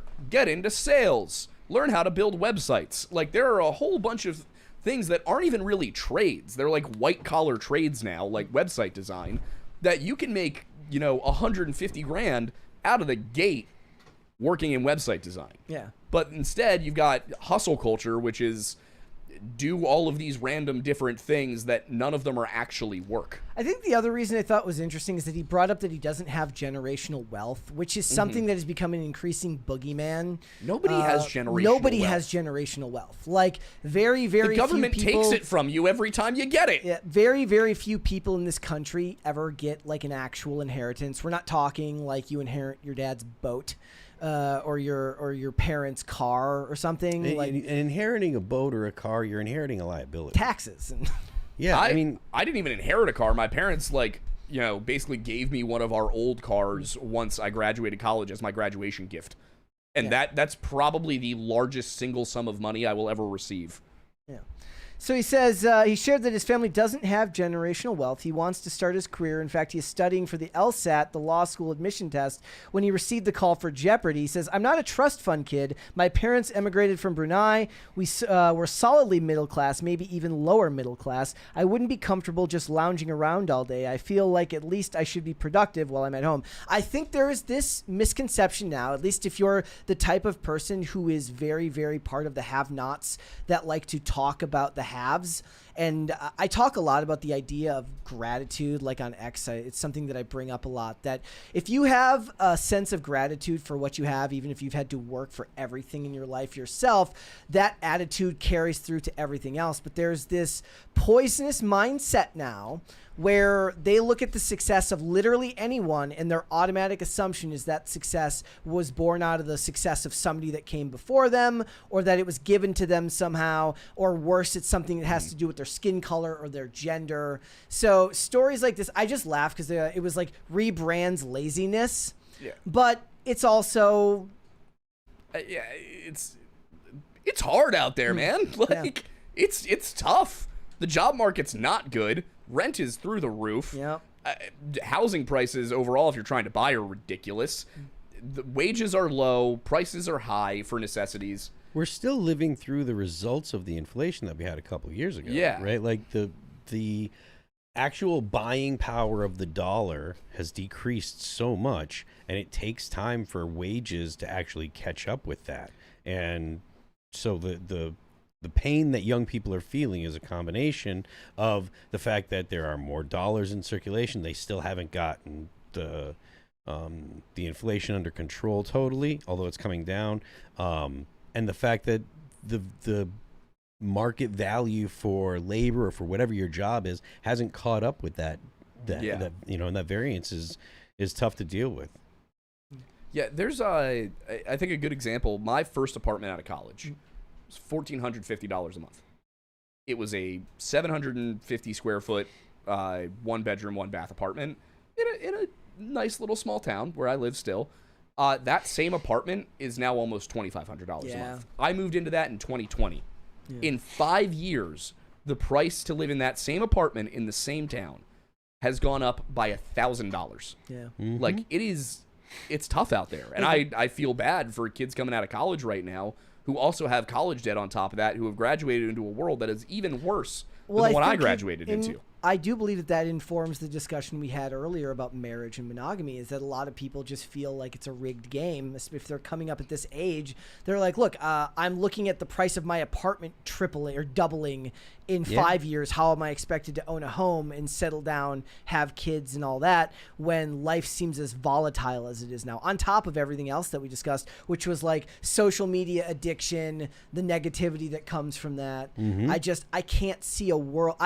This is one of those things that I've discussed. It comes up more on IRL, which is like a lot of people think that the solution for this will be free markets, and the next generation will not have that takeaway.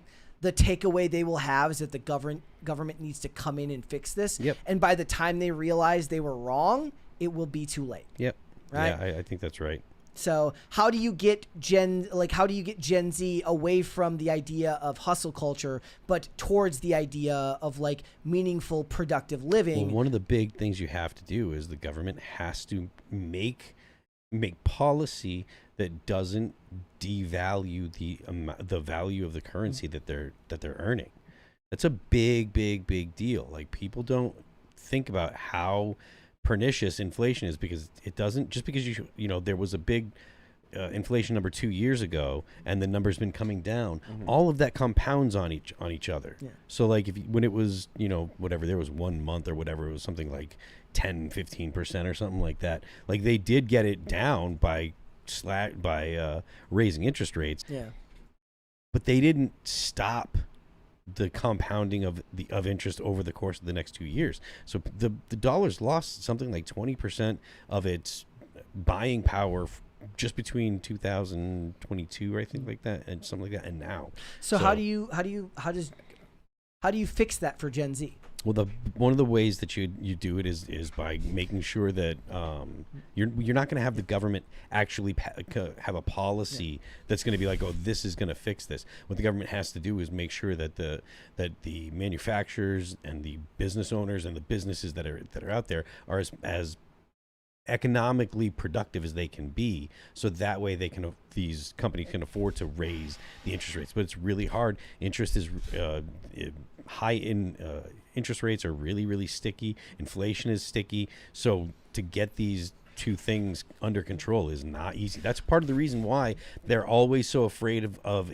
inflation getting started. Once it's started, it's really, really hard to fix. Well, and I think it's a psychological issue for a lot of it. They see what's going on in society right now, and they see it and they feel hopeless. Yeah, I mean, that's definitely true, because everyone tells kids, oh, look, there's not going to be anything for you to retire on. You're not going to have blah, blah, blah. And so they're just like, well, I might as well spend the money that I make when I make it. Well, we've had that conversation where they're like, I'm never going to own a home, so I'm going to eat out every night. Yeah. Because it's like the little thing I can do. Or even remember when we were talking about, I don't know if you were on the episode talking about sweet treat culture. I think that was that yeah. okay.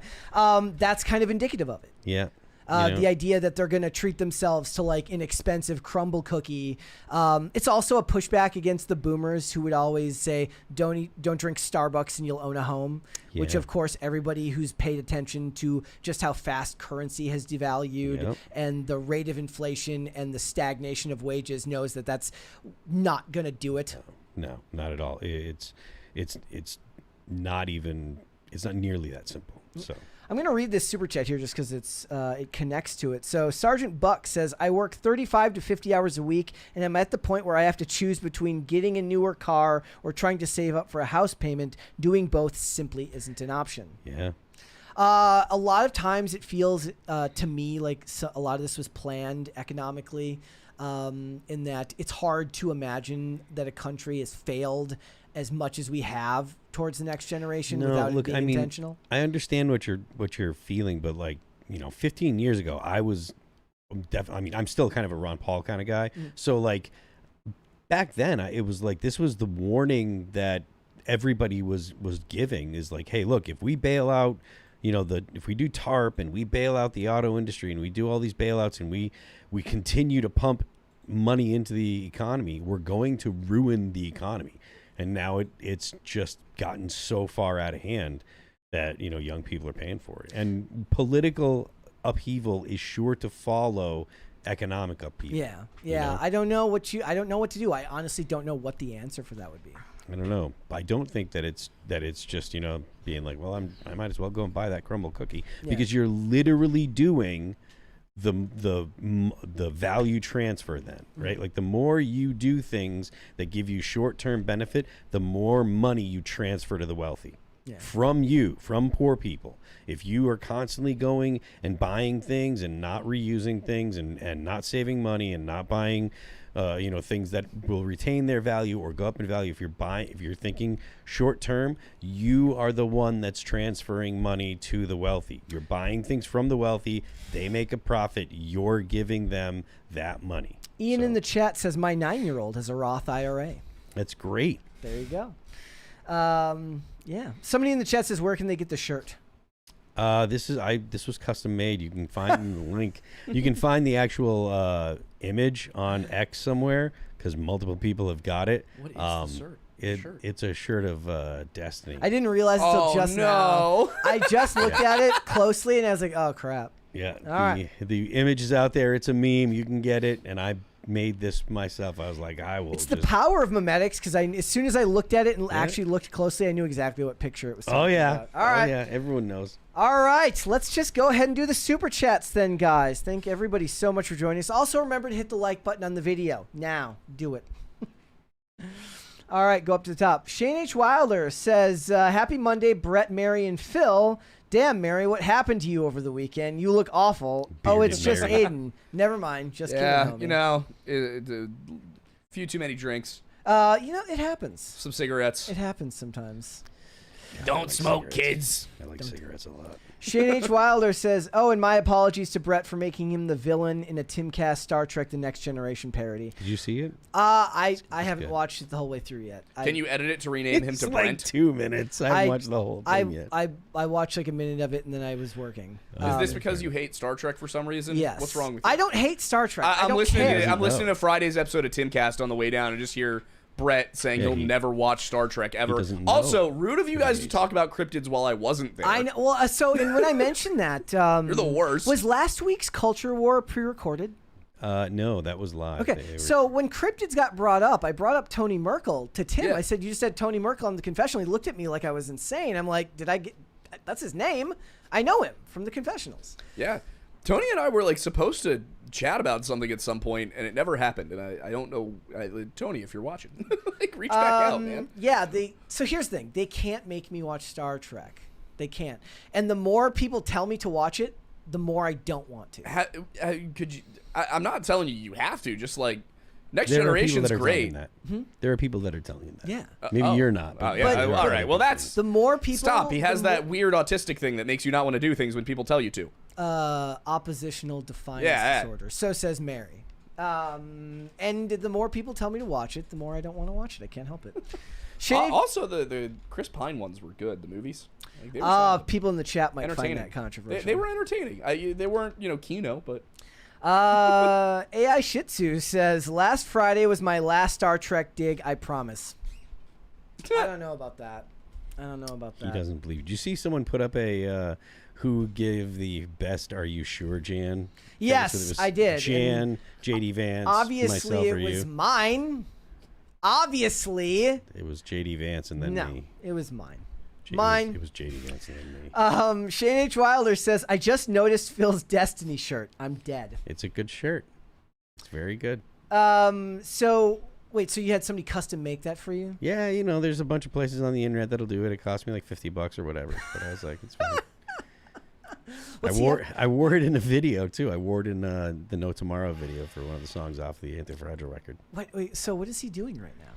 I don't know. listen to Destiny. Dealing with a lot of lawyers and accusations of sexual. Oh, pathological demand avoidance. That's what they call it. Okay. So he's making his videos still. He's making videos, but he's. I know that he's currently dealing with legal issues about giving out revenge porn. Some girl that he was sleeping with, he shared her nudes and shared porn of them. They shouldn't be doing actually doing. Wait, didn't Trump just put in some? That's really a double whammy. Not only is your nudes getting leaked, but they're with Destiny. Yeah, and there's pictures of him. There's pictures going around of him sucking a man's penis. Oh, that's unfortunate. And there were Thanks rumors for that that. it was Nick Fuentes, but that has been denied. I know it's been denied. I 100% believe that. Listen, if you're gay, that is totally cool. Do your thing. But Nick Fuentes is a gay man. Like he is a homosexual man. He says some weird things. That's true. But yeah.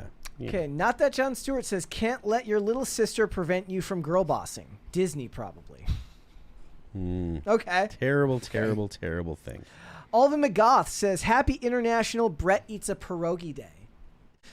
The only thing less likely than me watching Star Trek is me watching Star Trek and eating a pierogi. What do you have against pierogies? I've never had one. As a Pennsylvanian, I am offended by this. And I think are pierogies Polish? They're Polish and German. Okay, that's yeah. why. So people brought it up because I'm Polish, and they're like, "Why haven't you eaten pierogies?" Okay, so first of all, you're not that far from Lancaster County. Just go to Lancaster County, go to an Amish place, and get some pierogies. He's not going to do it on principle now. I'm not trying to. They're so good. Just some pierogies with some kielbasa, like. It's a little potato dumpling. Sorry, I have to stay true to myself. I'm gonna bring you some. And I'm gonna saute them with butter, and I'm gonna feed you like a little bird. You're not doing that part, but if you bring some pierogies, I might try. Okay, them, maybe. I'll cook them for you the way I did it in college. I had a system. All right, Potatoes for Seamus says, "Hail Aidan, the Milkmaster man, best face ever." Okay. I'm gonna have a really hard time explaining these things to my children. Can you explain to me what he means by that? I don't know what the best face ever part is. Maybe he's just calling me attractive, in which case, thank you. But I have the best face. No, the Milkman. People started calling me the Milkman and the Milkmaster a while ago because of Wendigo milk being a thing. Yeah, remember, how people have started saying like Wendussy and such. That's my fault. I popularized that term. People asked if they could sleep with the Wendigo. They asked if they could be friends. They asked if they could milk the Wendigo. And I said, don't do that. And they started calling me the Milkmaster and the Wendussy Warden and all of these horrible things. I hate this. And then I thought you said Wendigo, and I'm like, that's creepy. No, not Wendigoon. creepy. That's different. Also, his name became very unfortunate in the last year or two. Yeah, well, you know. He says it's too late to go back now. I mean, just he should make a new logo from the movie Goon. I don't know. Save it. The poor man. Brian Bledsoe says, last time I was excited to go to the theater was Spider-Man No Way Home. Excited to see Tron Ares in October. I'm excited to see Tron. Okay. I'm a fan with Tron. Okay. Yeah, movies are more akin to carnival rides now than they are movies as far as the excitement people feel for them. Yeah. Which is okay if it makes money. Brian Bledsoe says, excited for Superman only to see it in 4DX. I mean, some of that stuff would probably be pretty cool in 4DX, but I can't bring myself to do that. I have a hard enough time just going to a regular movie.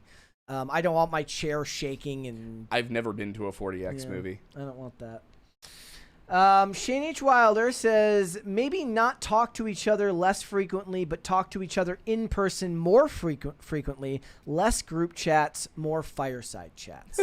Yeah. Well, I think that all sounds very wholesome. None of my friends can afford homes, so we can't. Well, then there's a business Ruined by opportunity. Gen You Z. buy some land and you put a bunch of fireplaces, fire pits there, so that people can rent them out to spend with their friends. Yeah, we did recently, like over the last year, we moved into an actual brick and mortar space for our channel, and the upstairs is where all the studio stuff is, but the downstairs we didn't really have anything we could do down there, so we turned one side of it into a lounge and the other side into a little cocktail bar, and that has become like our hangout spot now. Our clubhouse. It has, all of us are like, our lives are so much better now that we have this space. I cannot emphasize enough that it is so important to have a space for your friends to hang out. That, obviously, if somebody's backyard works for you, awesome. But if you're all in apartments, if there's a way to find something that is yours, it really changes your life for the better. No Control says they're called campgrounds. They are. That is true. Campgrounds That is a real exist. thing. We need more campgrounds that aren't an hour and a half away from civilization. That is. Jackson Mimosa says drive-in movie theaters. They tried to revive drive-ins during COVID. There's a drive-in right down the street from my house in New Hampshire. There would be. Is it busy on the weekends? Yeah, in the summertime. That's good. How do they work with like the speakers and everything?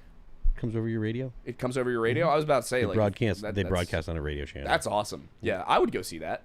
What if you're like blind and you just want to go listen to the movie? Then you can just go anywhere near there and listen to it. You probably could. Yeah. If you wanted to do that, you probably could. Oh, I did put a poll up. I asked everybody what they thought Fantastic Four will be. Will it be amazing? Will it be mid? Or will it be awful?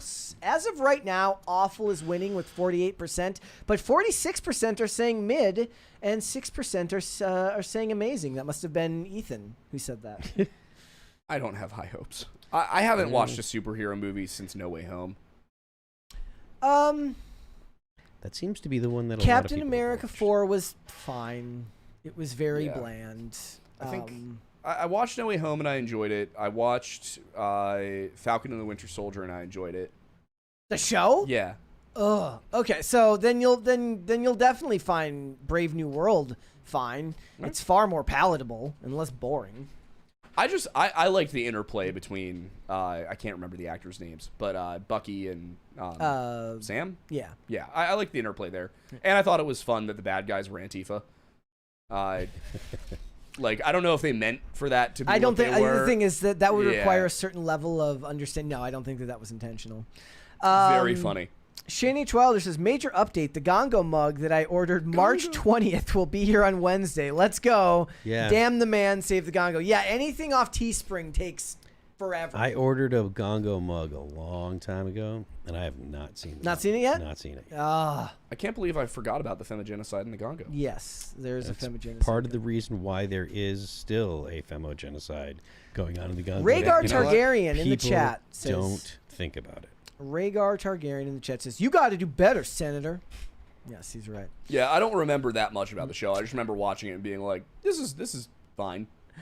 I have a low bar for like enjoyment of a TV show. If it keeps me occupied, I'm good. See, I'm that way with movies. Yeah, there's some TV shows that I watch and I'm like, this is like 1923. Yeah, phenomenal show. That a seems to few be like the cringe moments, consensus is but most people prefer 1923 to Yellowstone.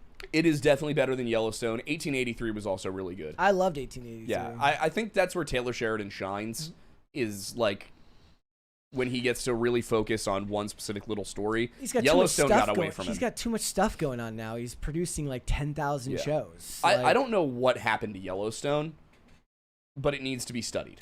He did, so on top of Yellowstone, there's 1883, 1923, Special Ops Lioness, Lawman, Bass Reeves, Tulsa King, Landman. He can't possibly be writing all of them. Like, if he is a titan.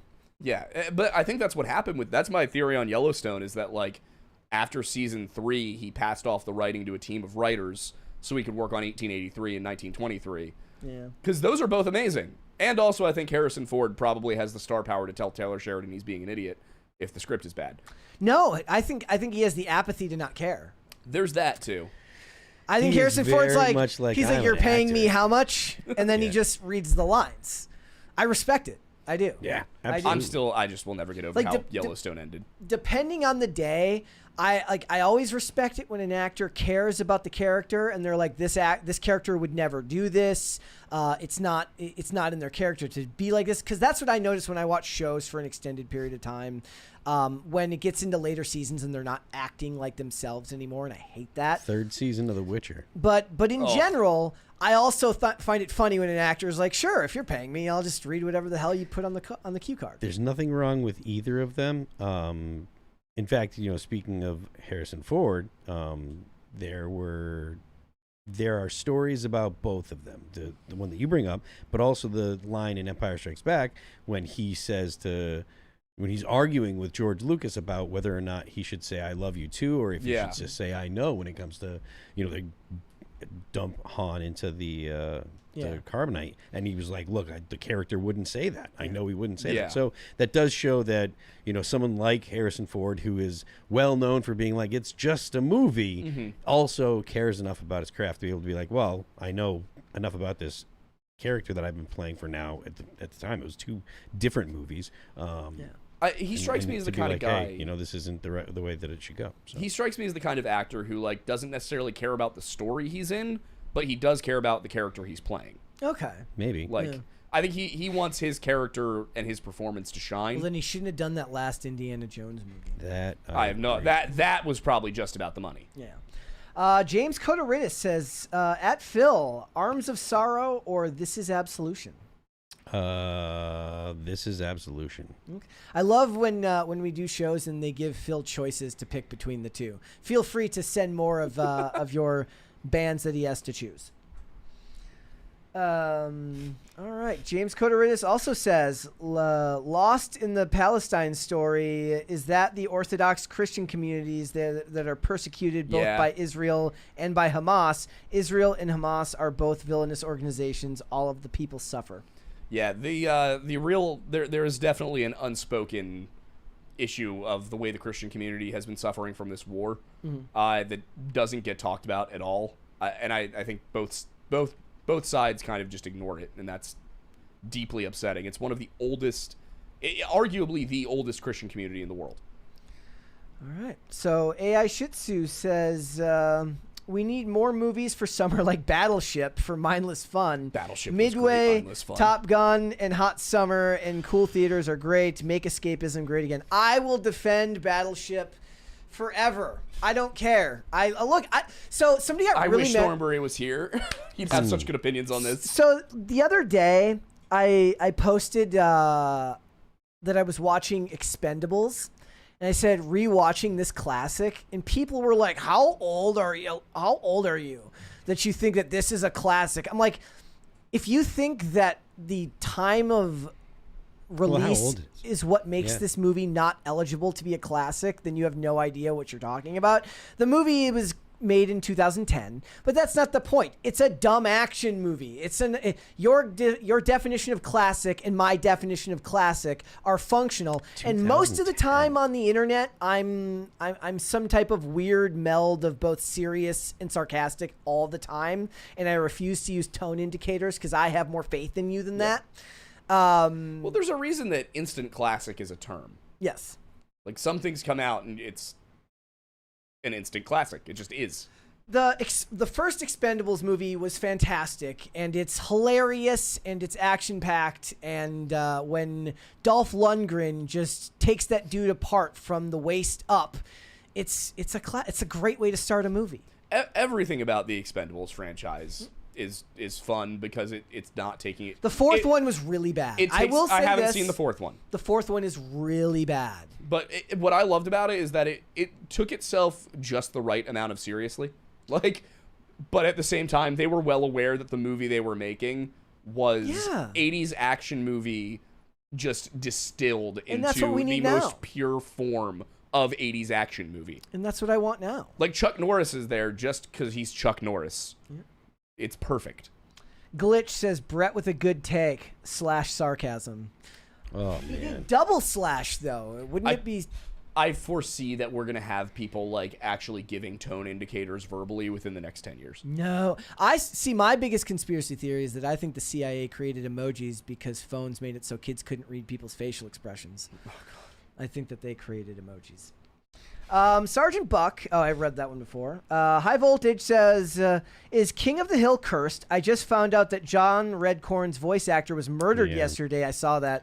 And a lot of voice actors from that show suffered untimely deaths. I think another one died recently in the last year.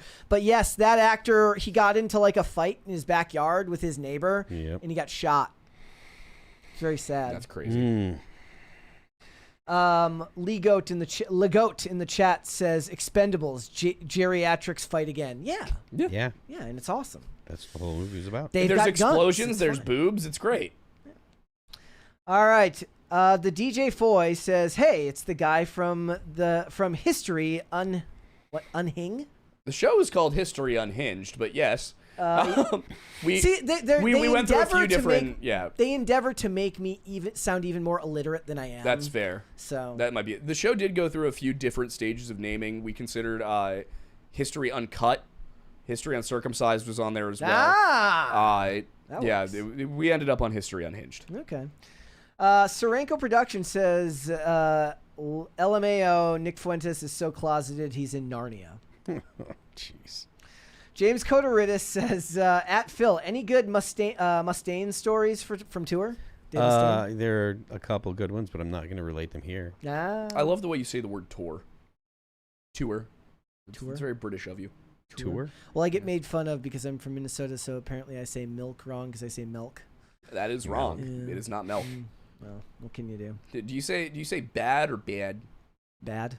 Okay. Bad. You can't do that, though, because then you're checking yourself before you say it. Yeah. You'd have to ask me in a sentence, and then it would probably sound very... Though I'd like to think that for the most part, I don't sound very Midwest. Most of the time, I don't hear that. My dad and my brother, I'm told, sound far more Midwest than I do. Shane H. Wilder says, I put up the poll. The votes went 57.7% Vance, 24.8% Phil, 10.7% Brett, and 5.7% Marsha. Your poll is wrong, and that's the end of that story. It's wrong. Nope. Potatoes for Seamus. Can you not put my face on Elon Musk doing the Hitler salute and put it on Twitter? No Control says 1923 went over the top with the torture. Huh? I don't remember there being a ton of torture in the show. I saw 1883. I just know 1923 is very popular. I really liked 1883 though. Yeah, 1923 is awesome. Shane H. Wilder says Megan Thee Stallion getting an Amazon anime. Why? Actually, if I'm being honest, that makes perfect sense to me somehow. Value in You says, Brett, can we have a segment this week where we throw movie quotes at you and you guess? No, I would be horrible at that. I wouldn't be any good at that. You guys do quotes all the time that I miss. Somebody did one from The Big Lebowski on Friday that I didn't catch because I haven't seen The Big Lebowski in years. Aidan Thornberry said, no, do it. No, I'm not doing that. I'm not doing that. Mana says you don't look like Potter unless he had Down syndrome. We can ban him right now. That seems so. No, don't. Let the people voice their opinions. Their opinions can be wrong. I don't look like Harry Potter at all.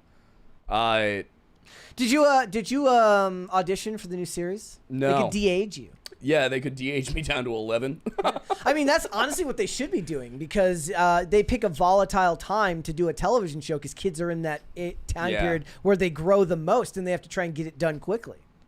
The good, the bad, and the Omega Red Fan says, my favorite movie is The Good, the Bad, and the Gongo. That would be a good movie. I back this. Glitch says, Aidan looks like Brett. So I look like Harry Potter? Cool.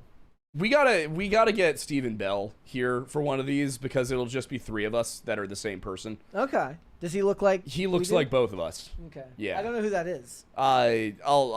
He's my co-host on History Unhinged. Okay. Yeah. I'm looking.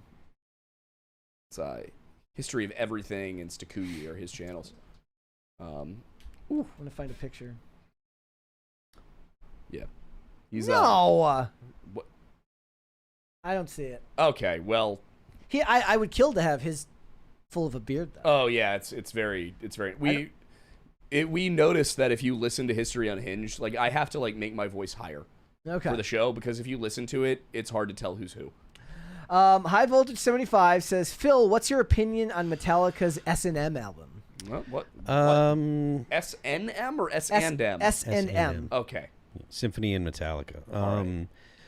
I mean, it's cool.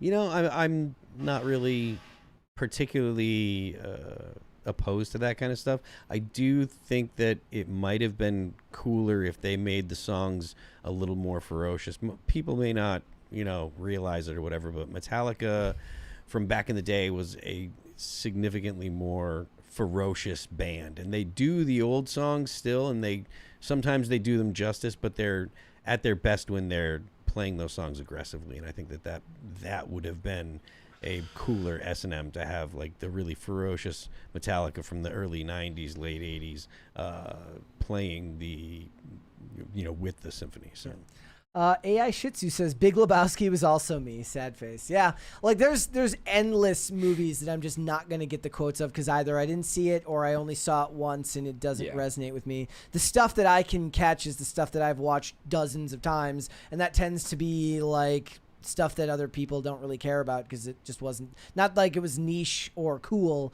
but just isn't something people are really gonna care much about. Pop Culture Junkie says, Brett, I'm originally from Moline, Illinois. You sound like everybody that I grew up with. So is that a good thing or a bad thing? I mean, East Moline, I've been there. Vamp Fashion says, this show is a lot better with Mary. Well, she will be back on Thursday. I'm sorry, I'm just not feminine enough for them, I guess. Yeah, you gotta. I can try harder. Yeah. You'll have to shave. I could be Nick Fuentes' dream femboy.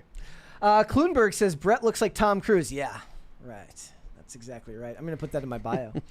Aidan Thornbury says, if not movie quotes, read historical quotes and have Mattis guess the historical figure. Also, sorry to miss this week. Have fun, y'all. Yeah, I was I was sad. I was like, why isn't Aidan here? Yeah, fun fact, it is very difficult to tell Hillary Clinton and Adolf Hitler apart in their quotes. Oh. Who? Hillary Clinton and Adolf. I did this back in 2016. Yeah. I put out a bunch of quotes that were almost exclusively Hillary Clinton, and everybody guessed Hitler. Every single time. Yeah. Evil woman. That'll happen. All right. That'll happen. Shane H. Wilder says, why did someone have to say the good, the bad, and the gongo? You know I'm going to have to make the movie poster for it now. I'll drop it tomorrow. Left Field says, say Pwetzel. Oh. Me? Yep. Pwetzel. There you go. I mean, why am I doing this? Because Mary believes that it is unmanly to eat pretzels on a plane. Or maybe like those little baby stick pretzels. It's childlike to eat pretzels on a plane. Give me a big old Bavarian pretzel with some beer cheese, and I'll show you a real man. I think they're talking about the pretzels that you get in the package, the snack pretzels. Yeah, don't judge a man for snacking on some pretzels. That is what Mary does. Dorpheus says, I enjoyed this episode. No diddy. I don't know if you're saying no diddy like it's it's slang now, like no diggity. It means or it means no homo. Or if you meant exactly. People in the music industry have told me this. So so it's an actual term. Yeah, they say it regularly, like, no homo has gone away. They say, you know, blah, blah, blah, no Diddy. Because there is Diddy stuff to discuss tomorrow. So right now, Dude is a legitimate supervillain. Diddy, well, I mean, that's not what everybody seems to be gleaning from the trial. Everything from the trial seems like the government overcharged. From everything that people have told me. All right. That it amounts to like gross consensual sex and hiring prostitutes. There's some stuff that some people have talked about that like some of them might have been underage, but it doesn't seem like that was proven from anything that I've seen from people talking about testimony. I have a hard time believing that it's an issue of it was actually consensual as opposed to there's no evidence that it wasn't actually consensual. I think the most interesting part to me is like if I'm gonna take them at their word, and again, we just don't cover law stuff because it's Michael Jackson seemed to think something was going on. Like covering stuff with celebrity trials doesn't really work unless you're like a lawyer or it's like the only thing you're covering and you don't have time to cover anything else, so you go like deep dives every day. But in general, I'm surprised that there's as much public sentiment saying that he's going to get off, considering the fact. Oh, Diddy got off. Yes, that's the whole problem. As soon as I finished saying that, I knew that was going to happen. But the government doesn't usually go to trial unless they're going to win. Like the federal government doesn't just lay charges; they don't go to trial unless they're going to win. I will be very surprised if Diddy walks. I don't know. Well, no. Remember what the charges are. The charges are RICO charges. The charges are not, have you done bad things sexually, not are you a gross person. They're straight up, the goal that, or the standard they have to meet is they have to meet RICO charges. So they're Al Caponeing. Yeah. The other thing is, so tomorrow we're going to cover a story, I think, I'm not sure if I want to cover it. There's a woman who has now been, she's accused both Diddy and Harvey Weinstein, the same woman. Her name's Crystal McKinney. And she filed against Diddy in 2024, and she's part of the amended complaint against Harvey Weinstein now. Yeah, well. And they're like Harvey Weinstein is going for retrial right now. So, yeah. The DJ Foy says, "Good to see Aidan back. My last super was about the sign starting to fall apart while filming History Unhinged." Yeah, like every other episode of the show, one of the letters falls off of the sign in the background. Solid. Yeah. Wait, what type of sign is it? It's a homemade sign. It's like aluminum like siding basically. Okay. And then just some little like plywood letters that were glued to it. Yeah, it was a DIY job. It works, but sometimes it falls apart and we get History Unhigged and History Unhinged. Okay, Yeah. so so it wasn't a mistake. No, it was relevant. it was relevant. That was fair. Seemed like I couldn't talk. I'm going to end the poll. So it says that 48% of you believe that Fantastic Four will be awful, while 45% of you think it will be mid, and 5% of you think it'll be amazing. Good for all of you for having an opinion. Good for you guys. Vamp Fashion says, left field, you don't buy 8,000 bottles of lube for nothing. Slide right through. Yeah. No, but again, like, it's fine that he's weird. He's not on trial for doing creepy, weird stuff. He's on trial for RICO charges. So people need to stop focusing on, is he weird? Did these parties happen? He knows he's admitted they happened. He's openly talking about them. They happened. This is not about, is he weird? And there's too many people that are going to misunderstand what's actually going on. This is a RICO case. Reawakened Freedom says, did y'all hear about the parasailing accident? Yes, that was horrific. That wasn't an accident. She took that stuff off on purpose. Well, yes, it she? wasn't an accident. She was having a panic attack. Oh, what? That's what it was? I think that's what I read. That she was having a panic attack and she unhooked her, whatever you call it, harness. Yeah. And then she fell out at 150 feet above the water. That's enough to kill you. All right, Deep South EDC says, "Happy Monday, you guys. Here's to the struggle. Thank you." Over there on Rumble. I almost forgot to check over there to see how everybody was doing. Shame on you. Yeah. Let's see, Rhaegar Targaryen says, "My opinion is that he is a bad guy, but the trial should be fair." Yeah. I think feds don't go to court unless they're gonna win. I want to know what 50 Cent has on the guy, because 50 Cent has been on this train for like a decade now. Yep. He knows something. He is not letting it go. 50 Cent is one of my favorite celebrities because he's so petty and in the funniest way. Oh, the Floyd Mayweather one? Yeah. Where he... Also, so another thing that's happening is they asked Trump about Diddy, like, would you consider pardoning him? And Trump's like, yeah, I'll look at the evidence. 50 Cent has allegedly said, I will do what I can to talk Donald Trump out of pardoning. But the thing is, I don't think Trump was ever like, I'm going to pardon him no matter what. He just said, No. I'll look at the evidence, and then, you know, if it feels like he should be pardoned, I'll pardon him. But the media is running with it as if to say, like, look at Trump pardoning evil sex offenders. Yeah, but again, this is a RICO case. This is not about the. Yeah. This is not a is Diddy a good guy case. Yeah. It's a lot of baby oil. I don't know. You No know? Control says it's a Rico Suave case. Fair enough. Rhaegar Targaryen says 50 Cent is legit funny in a Trump way. Yeah, he is. Yeah, he is. He is funny in a Trump way. It's weird when you put it like that. I wouldn't have thought of it that way, but he absolutely is. He's very, very petty, and I get a huge kick out of that. He is. All right.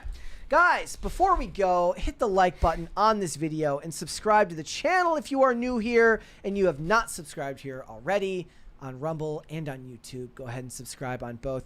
Also, I want to let you know Mary will be back on Thursday. Aiden will be with us Monday, Tuesday, Wednesday. Phil will be back on Wednesday. Tate will be in the house tomorrow, so stay tuned just to give you a heads up on the schedule this week. Normal schedule as always, 3 p.m. Eastern. So, Phil, where can they find you? I am Phil That Remains on Twix. I'm Phil That Remains Official on Instagram. The band is All That Remains. You can check out our stuff on Apple Music, Amazon Music, Pandora, Spotify, and Deezer. And you can check out the new song that Nick Nocturnal released that I sang on. It's called Scarlet. You can check that out on Spotify, Nick's YouTube page, and all that stuff. Don't forget the left lane is for crime. Yes, it is. All right, Aiden.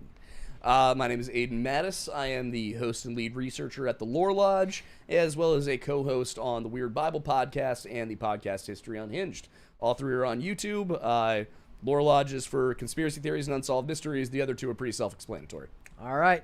If you want to follow me, I am on Instagram and on Twix at Brett Dasovic on both of those platforms. We are here 5 days a week, Monday through Friday, 3 p.m. Eastern Standard Time, which is noon Pacific, YouTube and on Rumble. You should subscribe to both.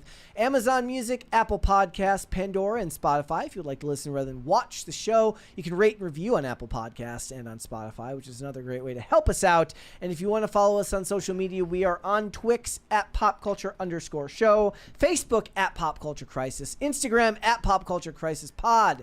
Guys, we will be back with another episode tomorrow. We'll see y'all then. Bye, everybody. Bye now.